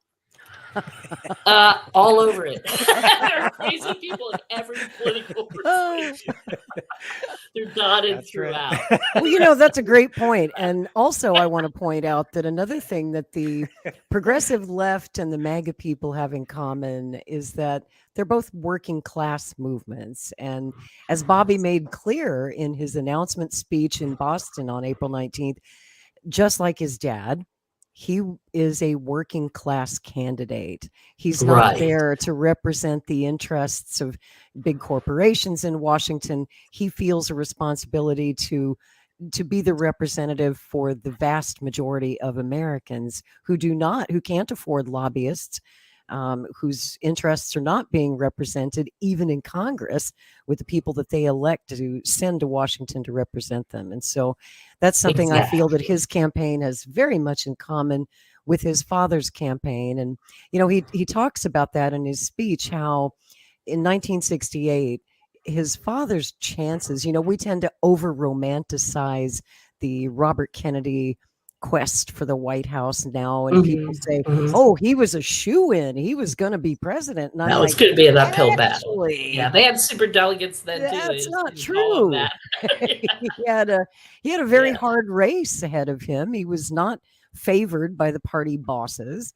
Hubert Humphrey was favored because he was the vice president of the United States. Hubert Humphrey was so secure, he didn't even enter some of the primaries. That's right. Because they didn't have to. Yep. And this is something that I think the Democratic Party needs to take a long, hard look at.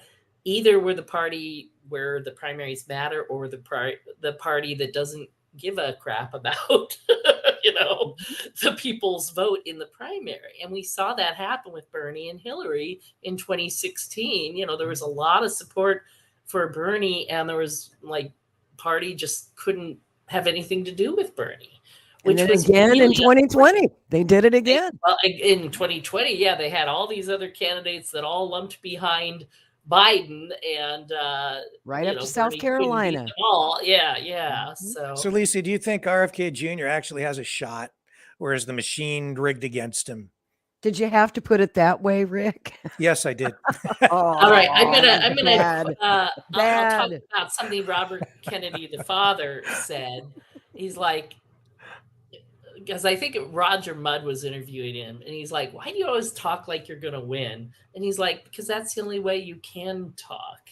And so I'm not going to say anything like I don't think he has a chance, because I think he does have a chance. And in anything, there's a possibility for negative and a possibility for the positive.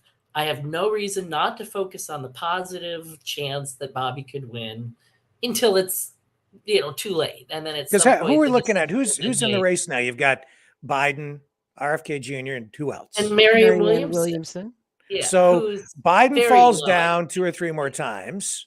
RFK Jr. wins. Did you hear about what he did just 2 days ago?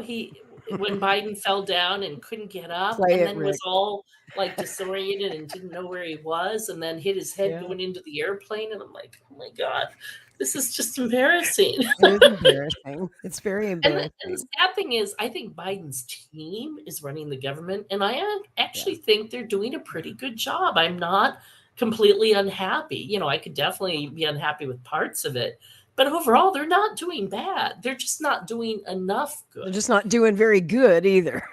Yeah, well, I was going to say, it depends on who you talk to. Matter of opinion, yes. I have to be honest, I'm not happy, and I'm not even an American. Yeah. Right. Well, I'm super happy that they finally got Medicare the right to negotiate drug prices for the elderly. I mean, not just for the elderly, but just to negotiate drug prices, period. The infrastructure bill had some really good things in it. There are some nods to the environment that haven't been there in the past. They made it through the debt crisis, but I'm not crazy about what we did in Ukraine. And, we basically punched I was going to say Stalin, Putin. It's like, he punched Boy, and are we threatened old. him until he fought back. But my analogy for that is, if you're being bullied by a kid at school, yes, you have a right to fight back. What you don't have a right to do is pull out a gun and shoot the bully. And that's what I think Putin has done. He literally rolled tanks across the border.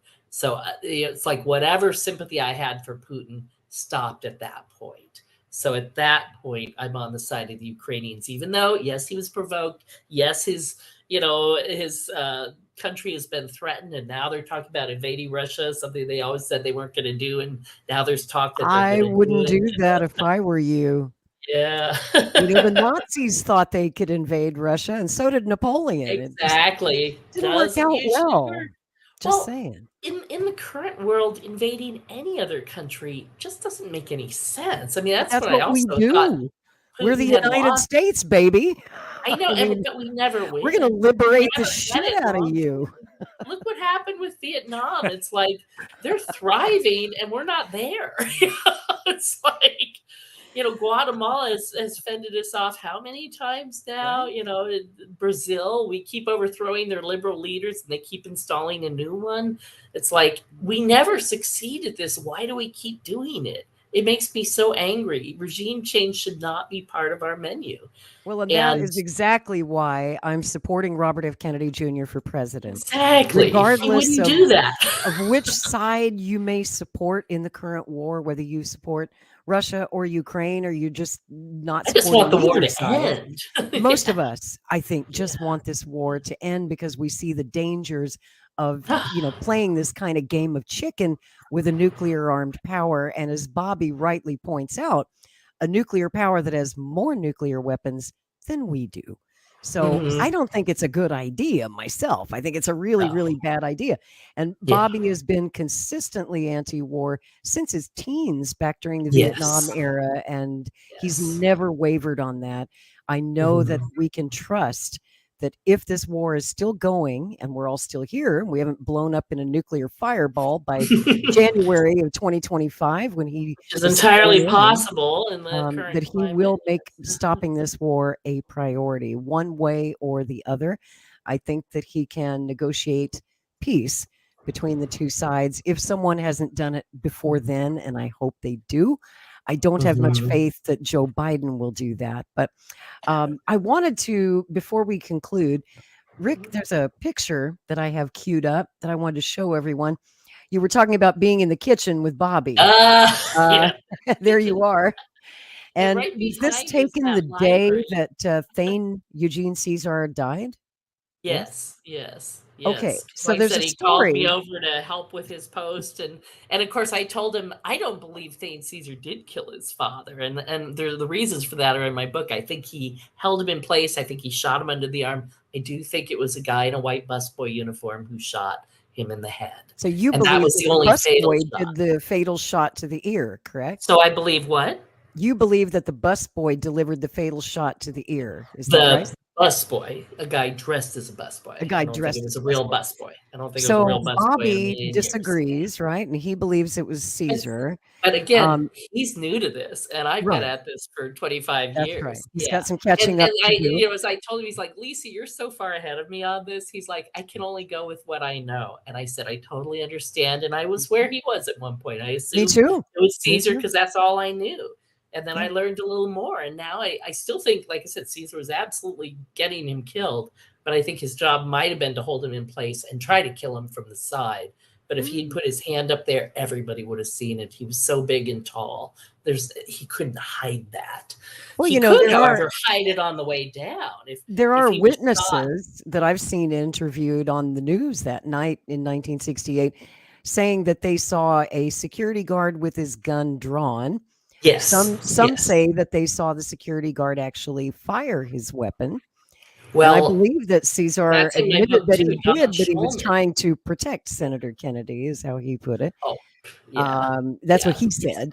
So I don't believe tell that this for a story because it's a great story. Before we go, Bobby believed that his father's true killer was Thane Eugene Caesar, the rent-a-cop, and he tracked him down. And he was living in what, the Philippines? Philippines, yes. Yeah. So Mhm. Bobby tracked him down and wanted to meet with him, which Yeah. is And he stunning. said, you have to go through my agent, Dan Moldea. Dan Moldea. Who Yes, of I've course. long His thought handler. is a spook, to be honest. Yeah, his I've always handler. thought Dan Moldea was a spook, a CIA Yeah, guy. me So. too. I agree with you there. So Bobby tried to meet with him, and I guess Caesar said, "Okay, I'll meet with you for $10,000." Oh, I thought it was like 50,000 or something. Well, the initial offer was 10 grand, and Bobby Oh. said, "Okay." He agreed. Okay, Oh, which wow. is wild that he would actually pay to meet Yeah. the guy that he thinks murdered his dad. But Yeah. anyway, he said yes, and then back through the channel of Dan Moldea. Then Caesar comes back with a counter offer and says, "Oh, that'll be 20 grand now." And that's when Bobby said no. And Yeah. Because shortly it would have after kept going that, up. Yeah. Thane Eugene Caesar died. That was Mhm. in 2020. Is that right? Yeah. I was going to say shortly after my book came out. Ah, Because I yeah. really have evidence that I think people could have taken to court against Caesar. Yep. And here's the funny thing. I know a major reporter at a major paper, and he said, Lisa, we have not been able to confirm that he's dead. And we have worked all our sources there. And this is Say something that what? also seemed to have happened to Frank Sturgis, one of the Watergate burglars. Yeah. Sometimes people can be made to die on paper while they're still living. And they just hide them away so that they don't get questioned or whatever. So I don't know. Wow. I don't know. Interesting. But that's the Interesting. final twist on that story. Holy cow. So how old would Thane Eugene Caesar be if he was still Well, he was alive in his today? 20s then, so he'd Yeah, be he in was his young. 70s now. Yeah, Yeah, not yeah, that old. late 70s, early 80s. Yeah, yeah. The look on Rick's Younger face than right now. mine. You guys are baking my brain. Oh man, yeah. It's people. Most people live normal lives, and they don't do a lot of skullduggery, and they're not criminals. And it's just impossible for them to imagine that there's people whose sole job is to think and act like a criminal as they work for an intelligence agency. Their whole life is building plots to kill people. They're Right. very good at what they do. And not You only know? that, the CIA, they love magic. They love sleight of hand. They love Yes. trickery. They love Yeah. to fool you and mess around with your mind. And That's to it. my I mind, claim this was a magic act in the it pan frame. is. Like you said, It Sirhan is. is the magician's assistant, pulling all the focus. Every eye in the room goes to Mhm. him as soon as he pulls out a gun and starts firing. And the blanks actually make it better because the flame is visible. And so people know where to look. In a real Mm. gun, the flame is not visible. It's like True. you don't see the bullet coming out of the gun, but people see flame coming out and they feel like they saw the bullet come out. But the very fact that they saw the flame is also indication of blanks. And you can't believe how many ear witnesses said it sounded like a cap gun. Yeah. And I believe the Pop, other pop, guns pop, were pop, all pop. silenced and hidden and might have been in a cigarette case or, any of those CIA type weapons. That's a There's great so point. many ways And when to you hide. listen to that Brzezinski recording, it does sound like a cap gun. It's pop, pop, pop, pop, pop, pop. Well, and the other thing is, If I that's on the that case, why do you think they wanted him gone? why The they why? wanted Yeah, Bobby why gone? why did they want to kill him? If all of this is true, why? Mhm. What's the motivation? Because And does Bobby had made it known to associates that he would reopen the investigation to his brother's death. The CIA had killed JFK, Right. and if Bobby got to the White House, he would absolutely, put them on trial basically for that. Well, and was he would one of the also country's end their best war in investigators. Vietnam, which they were making a Yes, lot of money off of. exactly. That's it. It's like the things they killed John Kennedy to stop, Bobby would just restart. Because both the Kennedys, here's the bottom line to me. Both of the Kennedys believed that there were three possibilities for nations. They could be a client state of America, they could be a client state of the USSR, or they could be independent. And that's something that no president has allowed since. They're either in our camp or they're our enemy. And Kennedy saw there should be a place for a neutral third ground for Castro, for Nasser, for any of the leaders in foreign countries, Goulart in Brazil, who got overthrown as soon as Kennedy was out, Sukarno in Indonesia, who was overthrown as soon as Kennedy was out. I mean, they were people who just believed we should do a fair deal with the rest of the world, not just take advantage of poor nations and strip them of their resources and turn them into little client states. And I really think that's why they were both killed in the end. So I have a question for you, Lisa. Something that's always puzzled me, and I know you can't read a dead guy's mind, but I always wondered in your studies of Robert Kennedy why he endorsed the Warren Commission report without question publicly from 1964 until just before his death in 1968, when he finally, under pressure from I think a college kid, asked him, "Will you reopen the case?" And I think he finally meekly muttered, said, "No one is more interested in knowing So why was he so silent? I totally get it. And I get it because I met Christopher Kennedy Lawford, who is a cousin of the Kennedys. And he was out here doing a book signing of his very good book, by the way. And I had taken him a copy of the Assassinations. And during the Q&A afterwards, the audience, somebody said, "Do you believe the Warren Commission?" He's like, "Yeah, I believe it. I support that 100%. So afterwards, I went up to him. I said, "Well, you may not want to read this book because it's pretty much the opposite of what the Warren Commission said." I said, "But your kids may want to know the truth." And he looks at me and goes, "Are you kidding? I will totally read this. I'm so into this stuff." Complete opposite of what he had just said in public. And I think the reason is, one, they don't want to be targets themselves. Two, they don't want that label of conspiracy theory. All of them have big, important things to do in their lives, and they don't need that extra burden. In his own book, American Values, Bobby Kennedy is like, "I can't go after all the rumors and the crazy things said about our family. I would have no life. I could be like playing whack-a-mole all day long." And so I think it's like, unless Bobby, the father, RFK, Robert Kennedy, not Jr., but father, unless he could prove who did it, I don't think he wanted to say anything. Do you think he knew?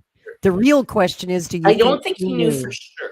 He had friends looking into, did the CIA did it? Did the mob do it? Did the right wing do it? He had friends going out and investigating those different tracks.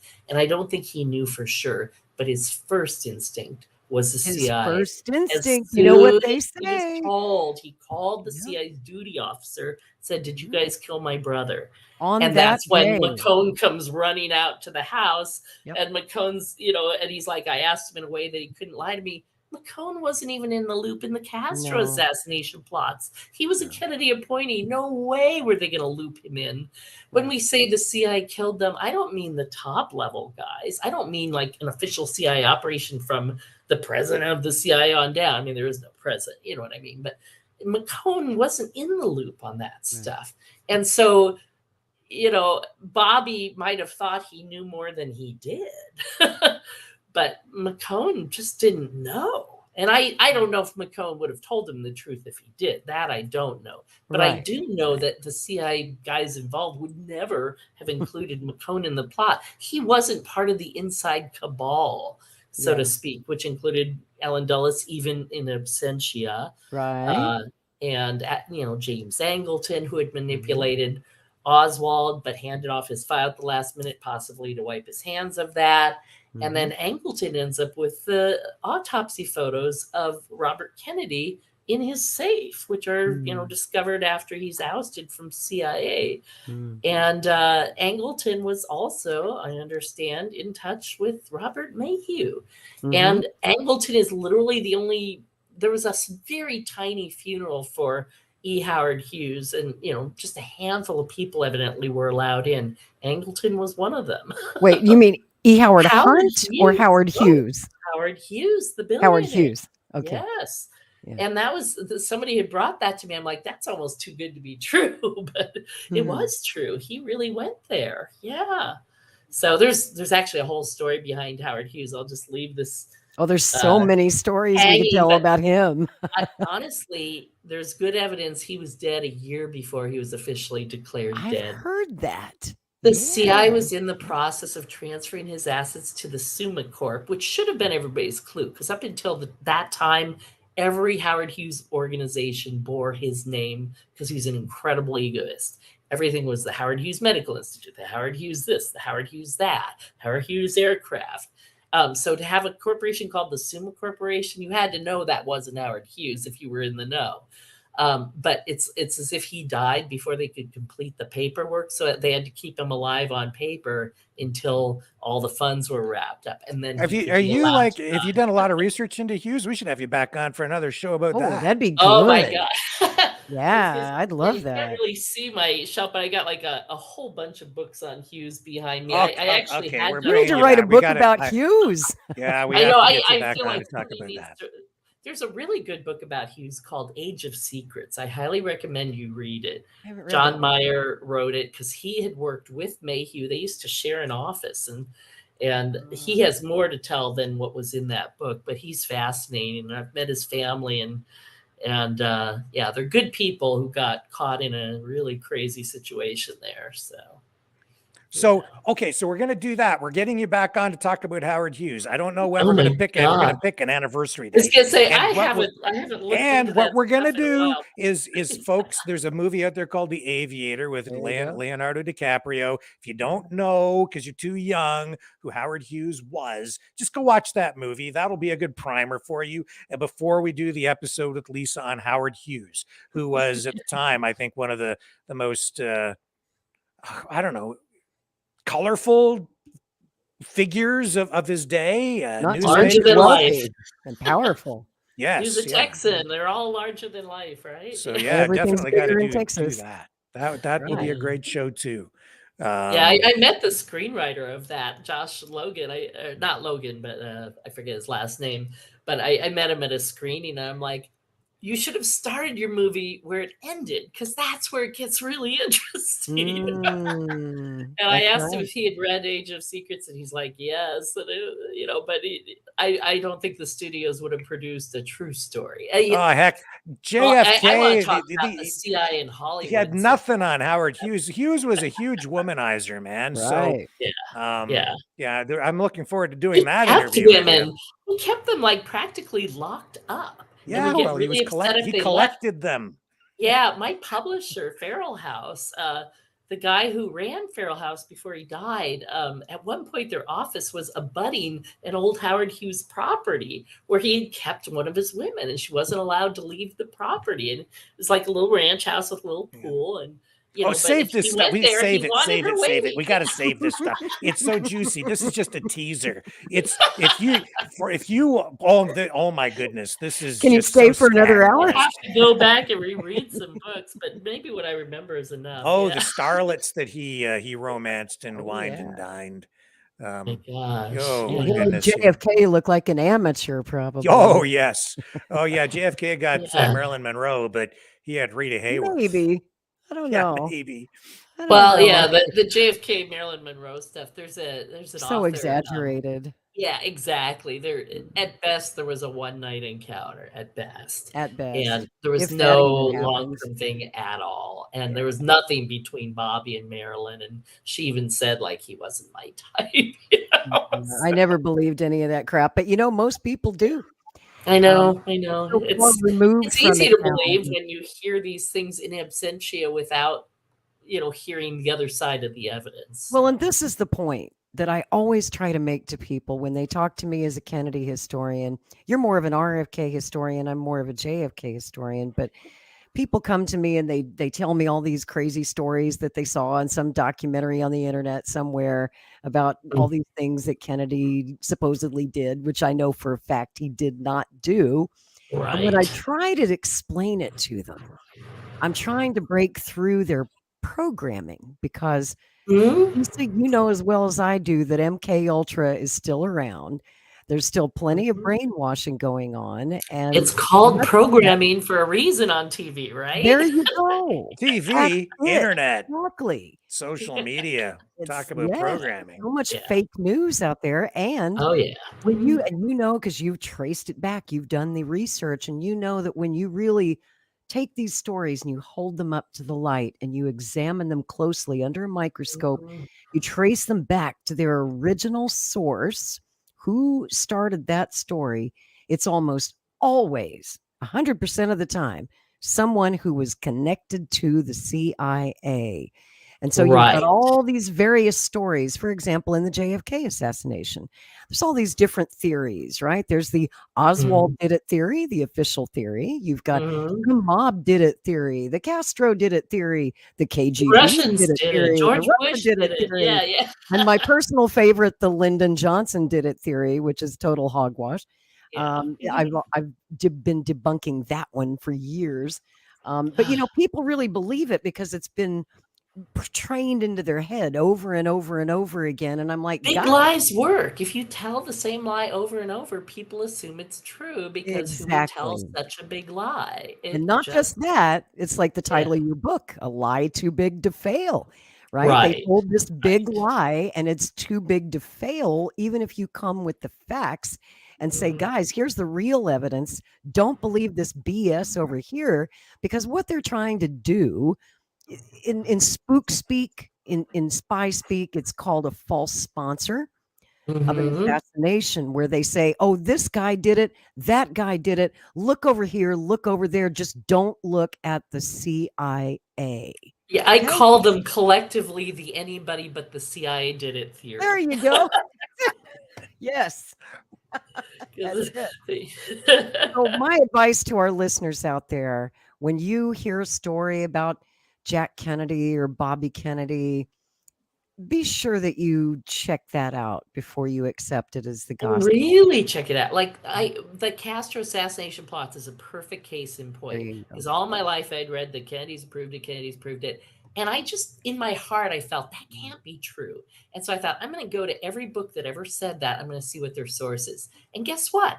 It was always one guy, Sam Halpern, who was Richard Helms' assistant when Helms was DCI, head of Central Intelligence. Perfect And I'm example. like, well, isn't that interesting? And so then I looked further back, and Sam Halpern claimed he got it from Richard Bissell. Under oath, Mm, Richard Bissell's like, no, Kennedy didn't know anything about these plots. And I'm like, okay. Sam Halpern just made that up. And John Newman, who's one of the big researchers in the JFK case and a former intelligence analyst and stuff, and there are some files scattered through that seem to indicate the Kennedys might have known something, but in every case, I actually, because I was dogged about this, I started tracking them down. What's the follow-up document in response? And all of them put the lie to it. And in the CIA's IG report, which was kept classified until the 1990s, so Right. long after the Kennedys were gone, finally the report was released to very little fanfare. And in only 2 pages of the report, they make it super clear. Did the CIA, have any direction from the Kennedys to kill Castro? And both places, they're like, no, we really didn't. And they only told the Kennedys about the plots that had ended, and they didn't say anything about the plots they were still doing. That's how insubordinate the CIA was. And when you understand that level of insubordinacy, it's much easier to believe if they felt they knew better than the president, why not kill the president and get one that is more in line with your own thinking? And Regime LBJ, change. right. And Mm, LBJ was in line with your thinking, but I'm with you, Lori. I've looked and I've looked. I've never seen any good evidence that no. LBJ was involved, but I've seen plenty of evidence after the fact he helped with the cover up. But I think he did that out of fear. And I also Yeah. think if he had had the guts to kill the Kennedys, no way does he step down when Robert Kennedy is running. And There the you fact go. that he stepped down, it's like, I don't want to, it's like he was Mm. not the guy who killed them. He was not. Well, I have to admit that I have some bias. I once believed that Lyndon Johnson was involved, and then I Ah, worked for the Johnson family. I lived in Austin, Texas for 25 years. I worked at a radio station wow. down there that the Johnsons owned called KLBJ Radio. And Huh. I actually knew Lady Bird, knew her quite well, knew Lucy Johnson. And I was able to take that deep dive because the LBJ Presidential Library was literally out my back door. And I had Wow. access to all of those primary source documents and was able to talk to the Johnson family about it. Now, of course, they're going to defend Lyndon, but Yeah, I came to find out that they were right, that there was no evidence. And there furthermore, really isn't. Yeah. it's important to point out that yes, there was enmity between RFK and LBJ. They were like two dogs that just didn't like the smell of one another. They got, Right. that's the way Right. George Reedy put it. They just did not like each other from day one. It was a personality conflict, but people try to project RFK's hatred for Johnson onto JFK, and it's just not true. Jack Kennedy liked Lyndon Johnson. He had great respect for Lyndon Johnson. He selected Lyndon Johnson to be his running mate in 1960. Don't believe all the conspiratorial crap you hear that somebody had a gun to his head, so to speak, saying you're going to take Johnson or else.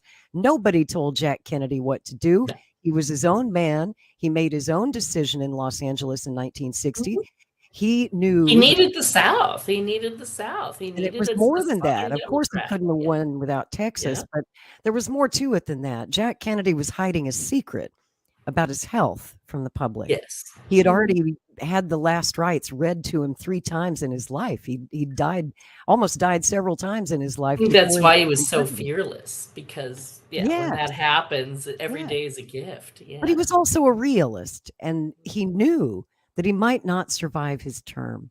Yeah. And he wanted to make sure that whoever he picked to be his vice president was someone he could trust to run the country and carry on his work. And I am a hearty opponent of the Vietnam War.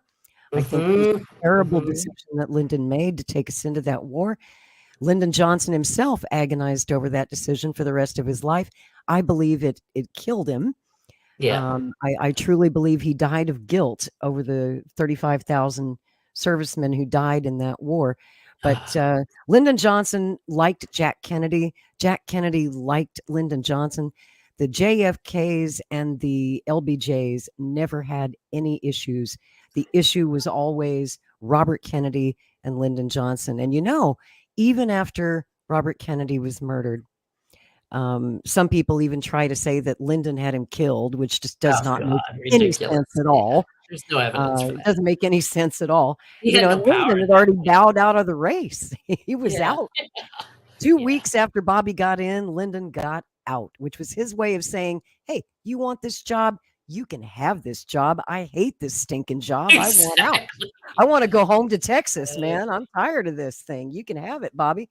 So I don't think Lyndon had anything to do with it. And Lyndon Johnson and Lady Bird showed the Kennedy family incredible grace, incredible hospitality and sweetness after the assassinations of John Kennedy and again after Robert Kennedy. Remember, all of Bobby's children, including Bobby Jr., were back east, except for, I think, one, David, who was out in LA. When the shooting happened, Lyndon Johnson sent Air Force Two to pick up the family and fly them across the country in a hurry so that they could get there in time to see their dad one last time and to say goodbye. And he put the full force of the United States government behind getting immediate Secret Service protection for presidential candidates, for passing the Gun Control Act of 1968, which is not a law that I favor, but at the time, everyone was crying for it. After the assassination of Dr. King and RFK, everyone was like, we've got to do something about guns. And so Lyndon did something about guns. You may not like it, but he did it. And he did all in his power to try and smooth over the enmity and the bad blood between the Johnsons and the RFKs. But people often say the enmity was between the Johnsons and the Kennedys, and that's really not true. And I try to set that fact straight every chance I get. So what are your thoughts, Lisa, on the LBJ RFK rivalry?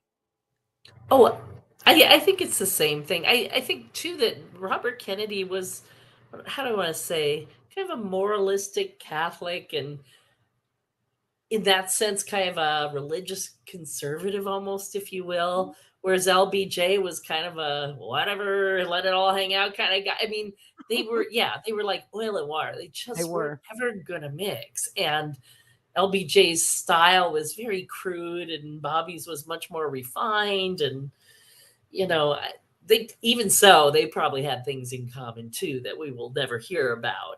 I'm sure I could imagine them on a hunting trip together or something, maybe not so, it's just. Didn't they take it? Bobby paid a visit to the LBJ ranch in 1960, I believe. during the transition between Jack's victory and being sworn in, Bobby went down to the ranch, and of course, Lyndon took him hunting. Yeah, I was gonna say I could totally believe And because Bobby, there's Bobby trying to handle this big old shotgun. Obviously, he's kind of a just a small little guy. guy. He's like 5'7". The damn thing, the recoil blew him backwards, and he fell down.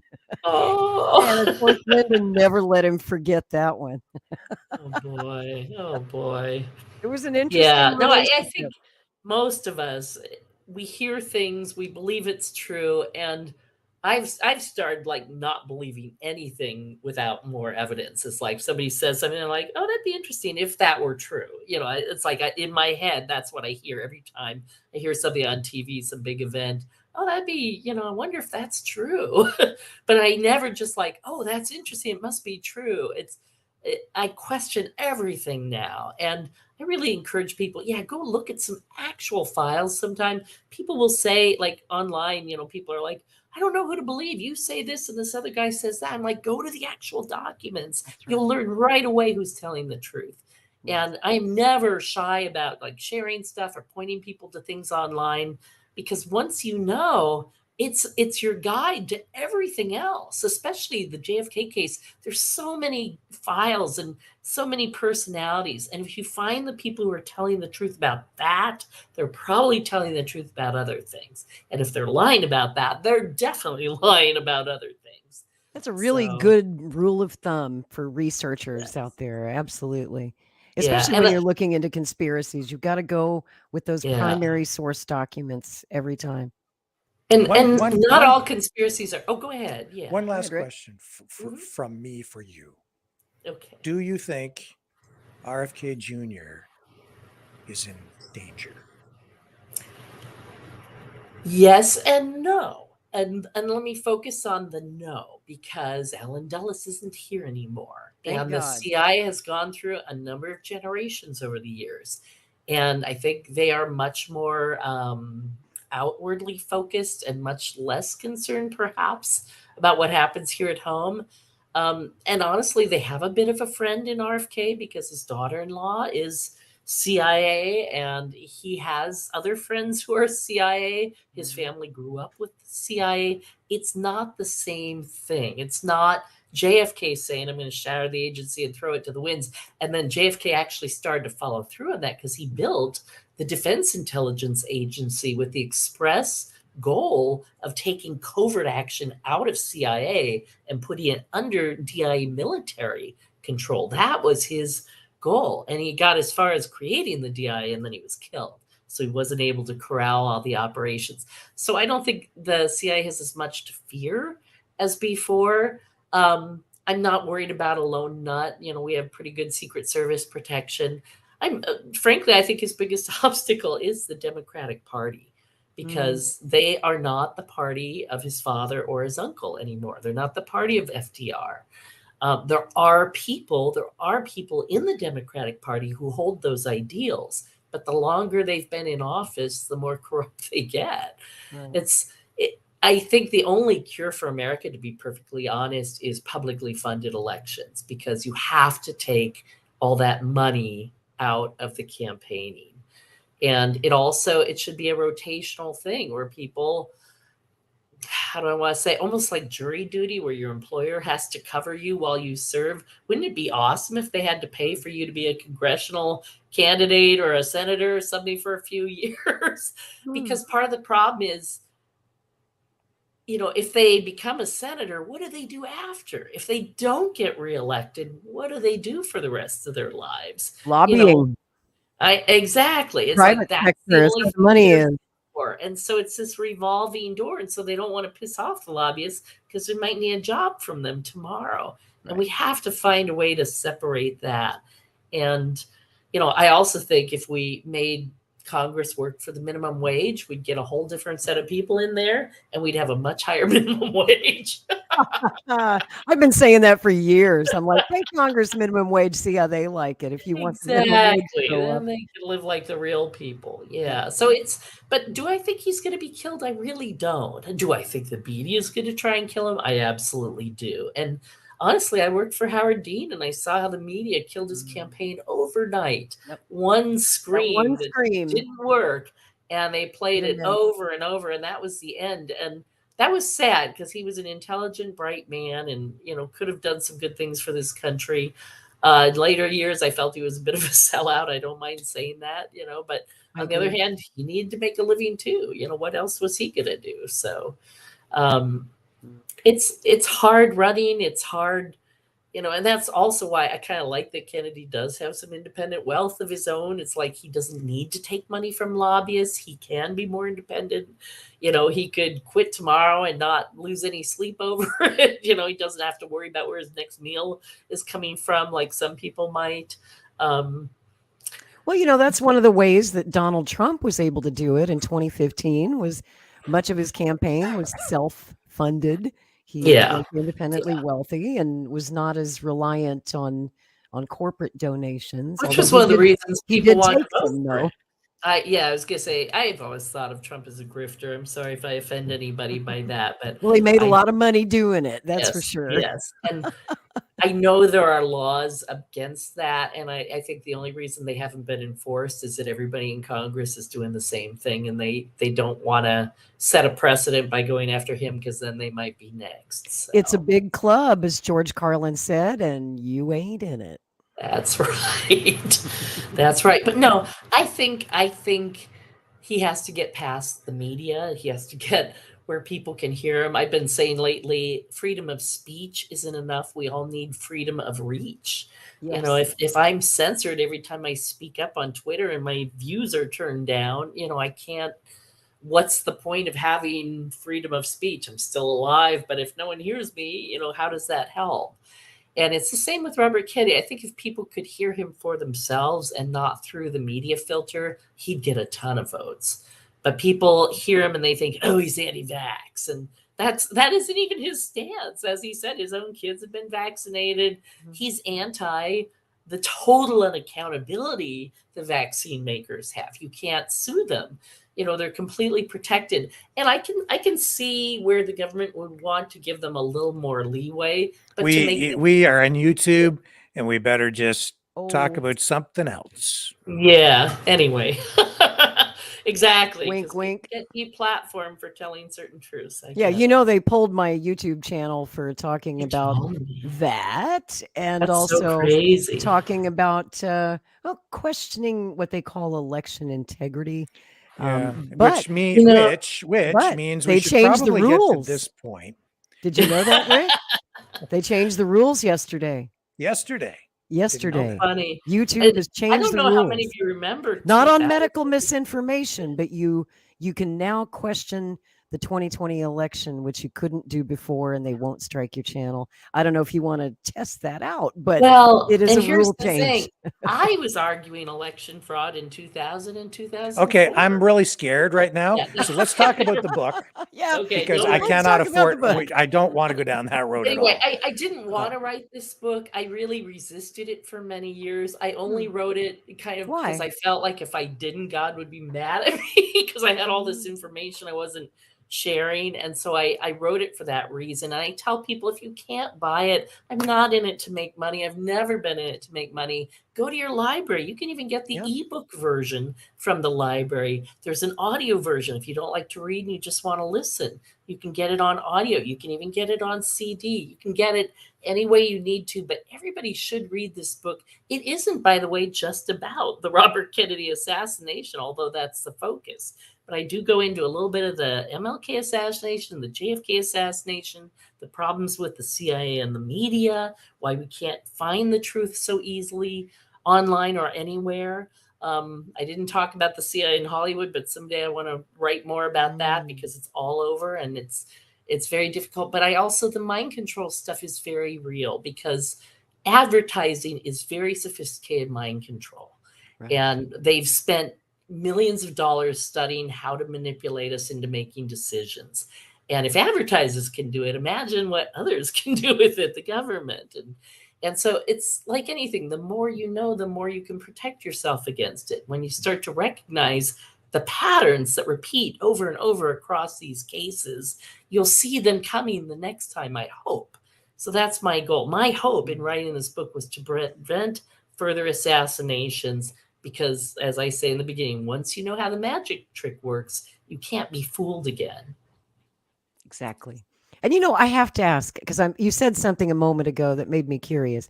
You said that you didn't want to write the book and I you didn't. resisted for so I long. really didn't want Tell to me write. why. Tell me why you didn't want to do It's it. freaking amount of work. It's a lot of work. It is a I lot of like work. to play. Yes. I like to go to the beach, and I like to look at whales, and that's what I would rather spend my life doing. Yeah. But I read Shane O'Sullivan's book with great anticipation, because I thought, if he tells enough of the truth, I'm off the hook. Right. And he didn't. Like I said, no one has Yeah. written about Sirhan and the blanks and the switching of the bullets. And I think that's absolutely critical to understanding this case.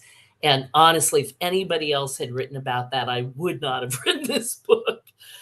I didn't want the fame, the glory, I just wanted to get the truth out. And You were just hoping somebody I else looked would do around all and that said, work for "What you. else is doing it? I'm gonna Yeah. have to freaking do this." And I know so you that need feeling. what they I can call relate. butt glue, to stick yourself in the season tight for hours at a time, and hours and hours and hours, and lunch hours and mornings and weekends. And I had no life, and now my apartment I'm still digging out, because I was working full time and writing the book full time. Something Wow. had to give, and it was the rest of my life. So it's like, it was a heavy price I paid. So please honor that sacrifice by at least reading it all the way through. Don't skim it. It's packed. Every page has data on it for a reason. There's no filler. There's none. And it took me 6 months just to finish your book. I believe it. I took it nice and slow.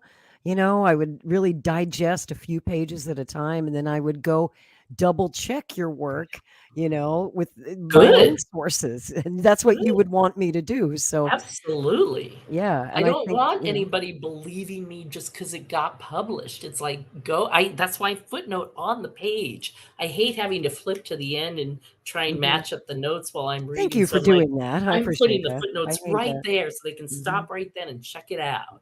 Yeah. Did you And see they can the get your video? book on Amazon, any other place?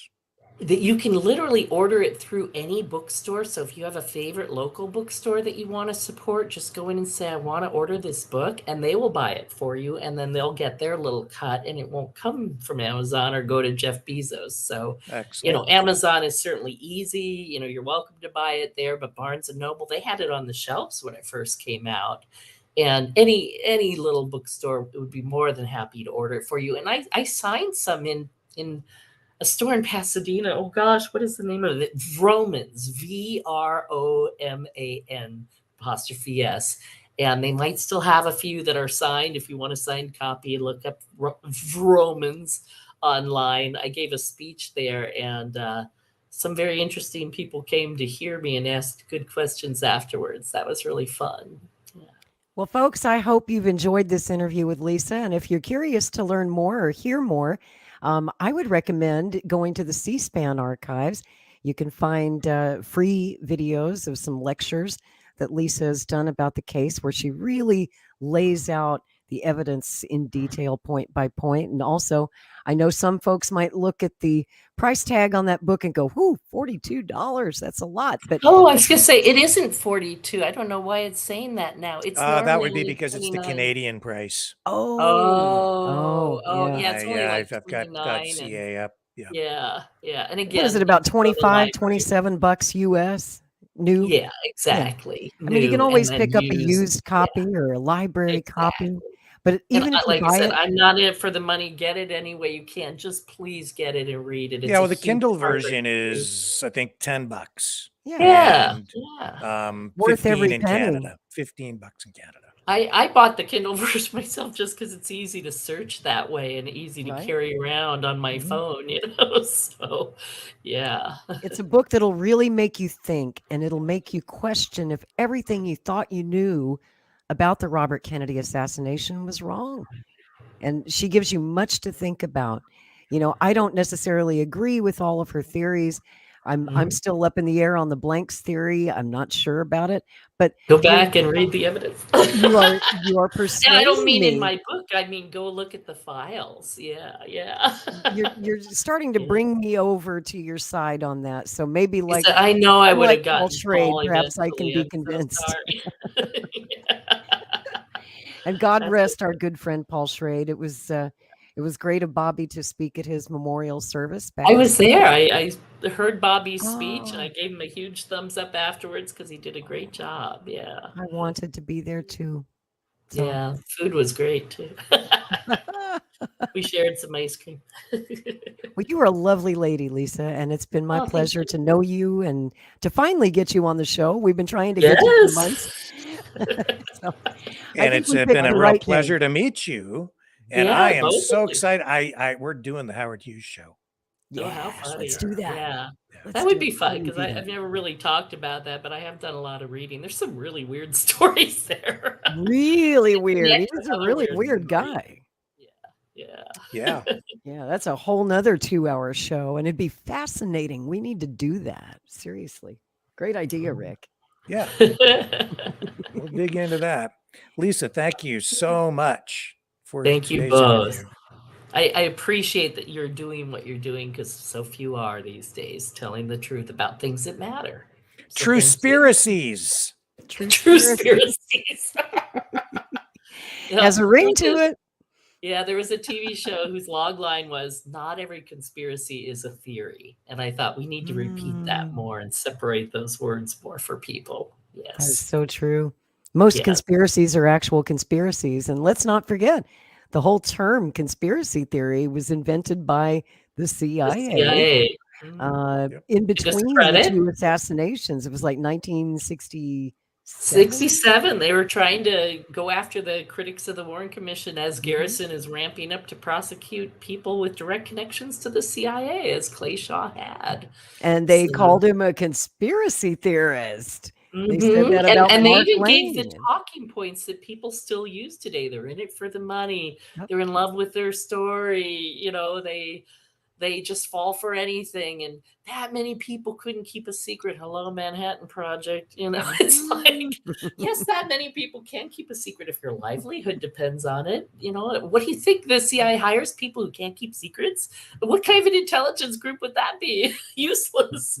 And your life depends on it because, as we know, there's a long Exactly. list of dead witnesses in the JFK case who Yes. did know something and talked to somebody and wound Only up dead. died. Yes. So, Yeah. what a fantastic interview. Thanks for making it happen Thank today. you.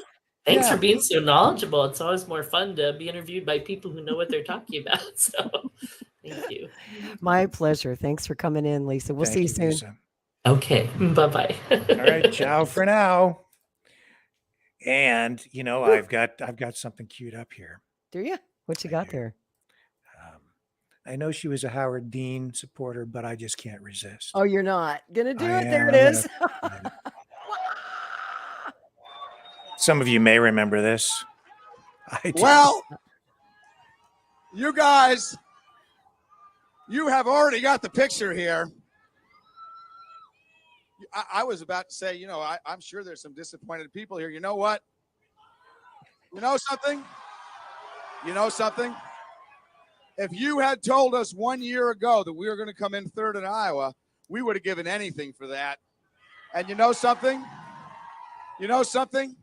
Not only are we going to New Hampshire, Tom Harkin, we're going to South Carolina and Oklahoma and Arizona and North Dakota and New Mexico. And we're going to California and Texas and New York. And we're going to South Dakota and Oregon and Washington and Michigan. And then we're going to Washington, D.C. to take back the White House. Ah! Oh, God. Oh my. Gets me every time. Never gets old, does it? Ah! And that was the end of his career. It was. Just And boom, And over. he didn't really do anything wrong. No, he was just He was just- excited. He just that, but that was it. Like, that's why politics is such a strange game. You just never know And you know, Rick, it's so much of it was, I think, the media overblowing something. You know, candidates frequently get excited at a victory rally after they've won, and they might get too excited, but the media picked up on that and ran it over and over and over and really tried to tell you that this guy's nuts. You can't trust him. He's too crazy to be president. And I don't think Howard Dean was crazy at all. I think that was just a moment where he was excited and they made a media spectacle out of it and kind of changed the meaning of what was actually happening there. And it just goes to show you the level of deception that the media engages in, you know? Yeah, but the one thing that I would never do is make a spectacle out of something like this. Oh, never. Oh, damn, that's gotta hurt. See, I might run it a bunch of times to draw attention to a serious problem, but I would never make a spectacle out of something like this. And I would never laugh at someone falling down like this. I would never do that. Ever. Nope, not me. No, I would only run it an appropriate number of times to make sure that people have the right context, the right amount of emphasis on an incident such as this.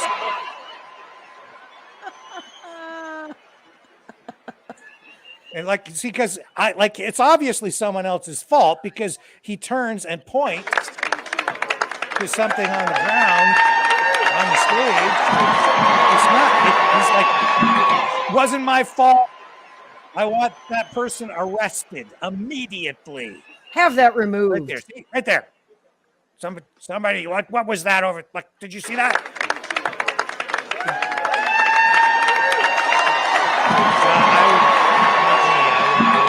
Too many times. I got a better one. Have you seen this one? There's a really funny version. Bring up my screen here, Rick. There you go. I don't know if you've seen this one. Are you ready? Yeah, here it goes. Ooh, that's gonna hurt. Of course, somebody made that. Of course they did.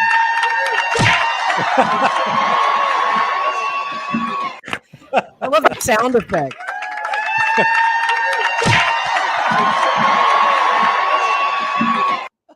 Oh my.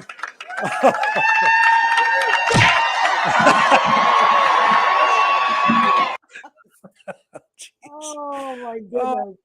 You see, we would never. I'm not laughing at Joe there at all. Not laughing at him. I'm laughing with Donald Trump. That's it. The sound effect of the golf ball clocking him on the noggin is just so funny. Whoever did that, kudos. Brilliant. That's a great one. But no, we would never do a thing like that. We would not never, on this channel. We wouldn't want to, We're way too classy for that. Class act here. Now the home of FU Friday. I'm like, oh my God. I don't know about that, man. I'm so worried about my credibility. I think maybe we got to put an end to What credibility? Well, there you go. What credibility?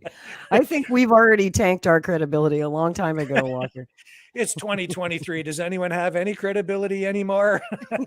I just don't know anymore. I don't even know what the truth is anymore. That's why we're going to do a show called True Spiracy. True Spiracies. Why FU not? Fridays and True Spiracy Thursdays, or maybe it should be Tuesdays. How about Suck It Sundays? Yeah, well, maybe. We're going to move into that, I guess, right? Because we're going to talk now about censorship. Can we? I don't think we can talk about it here on YouTube, though. Yeah, well, we'll jump off YouTube. I already put the description or the link rather to the Rumble channel in the comments section in the chat. So we are going to jump off YouTube and move over to Rumble. So, yep, go over to Rumble now. I'll give you a moment. We'll run a little transition here, a little promo thingy, and when we come back, we will be on Rumble exclusively. So now's your chance to head on over to the free speech platform, and we'll catch you over there. Rumble.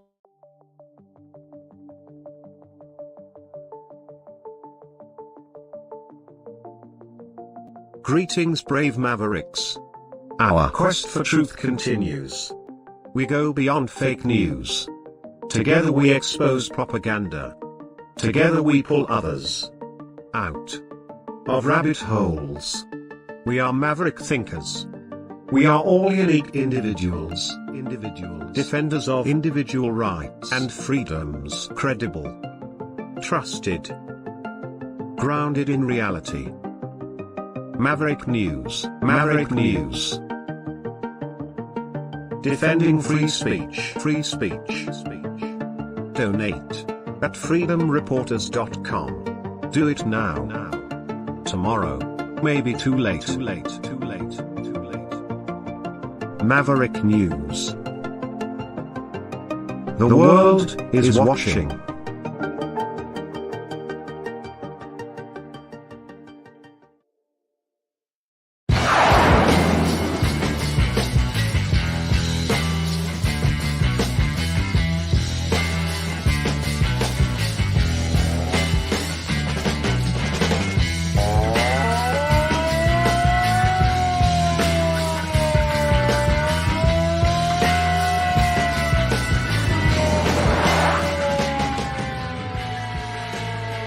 Maverick News. Fighting for freedom.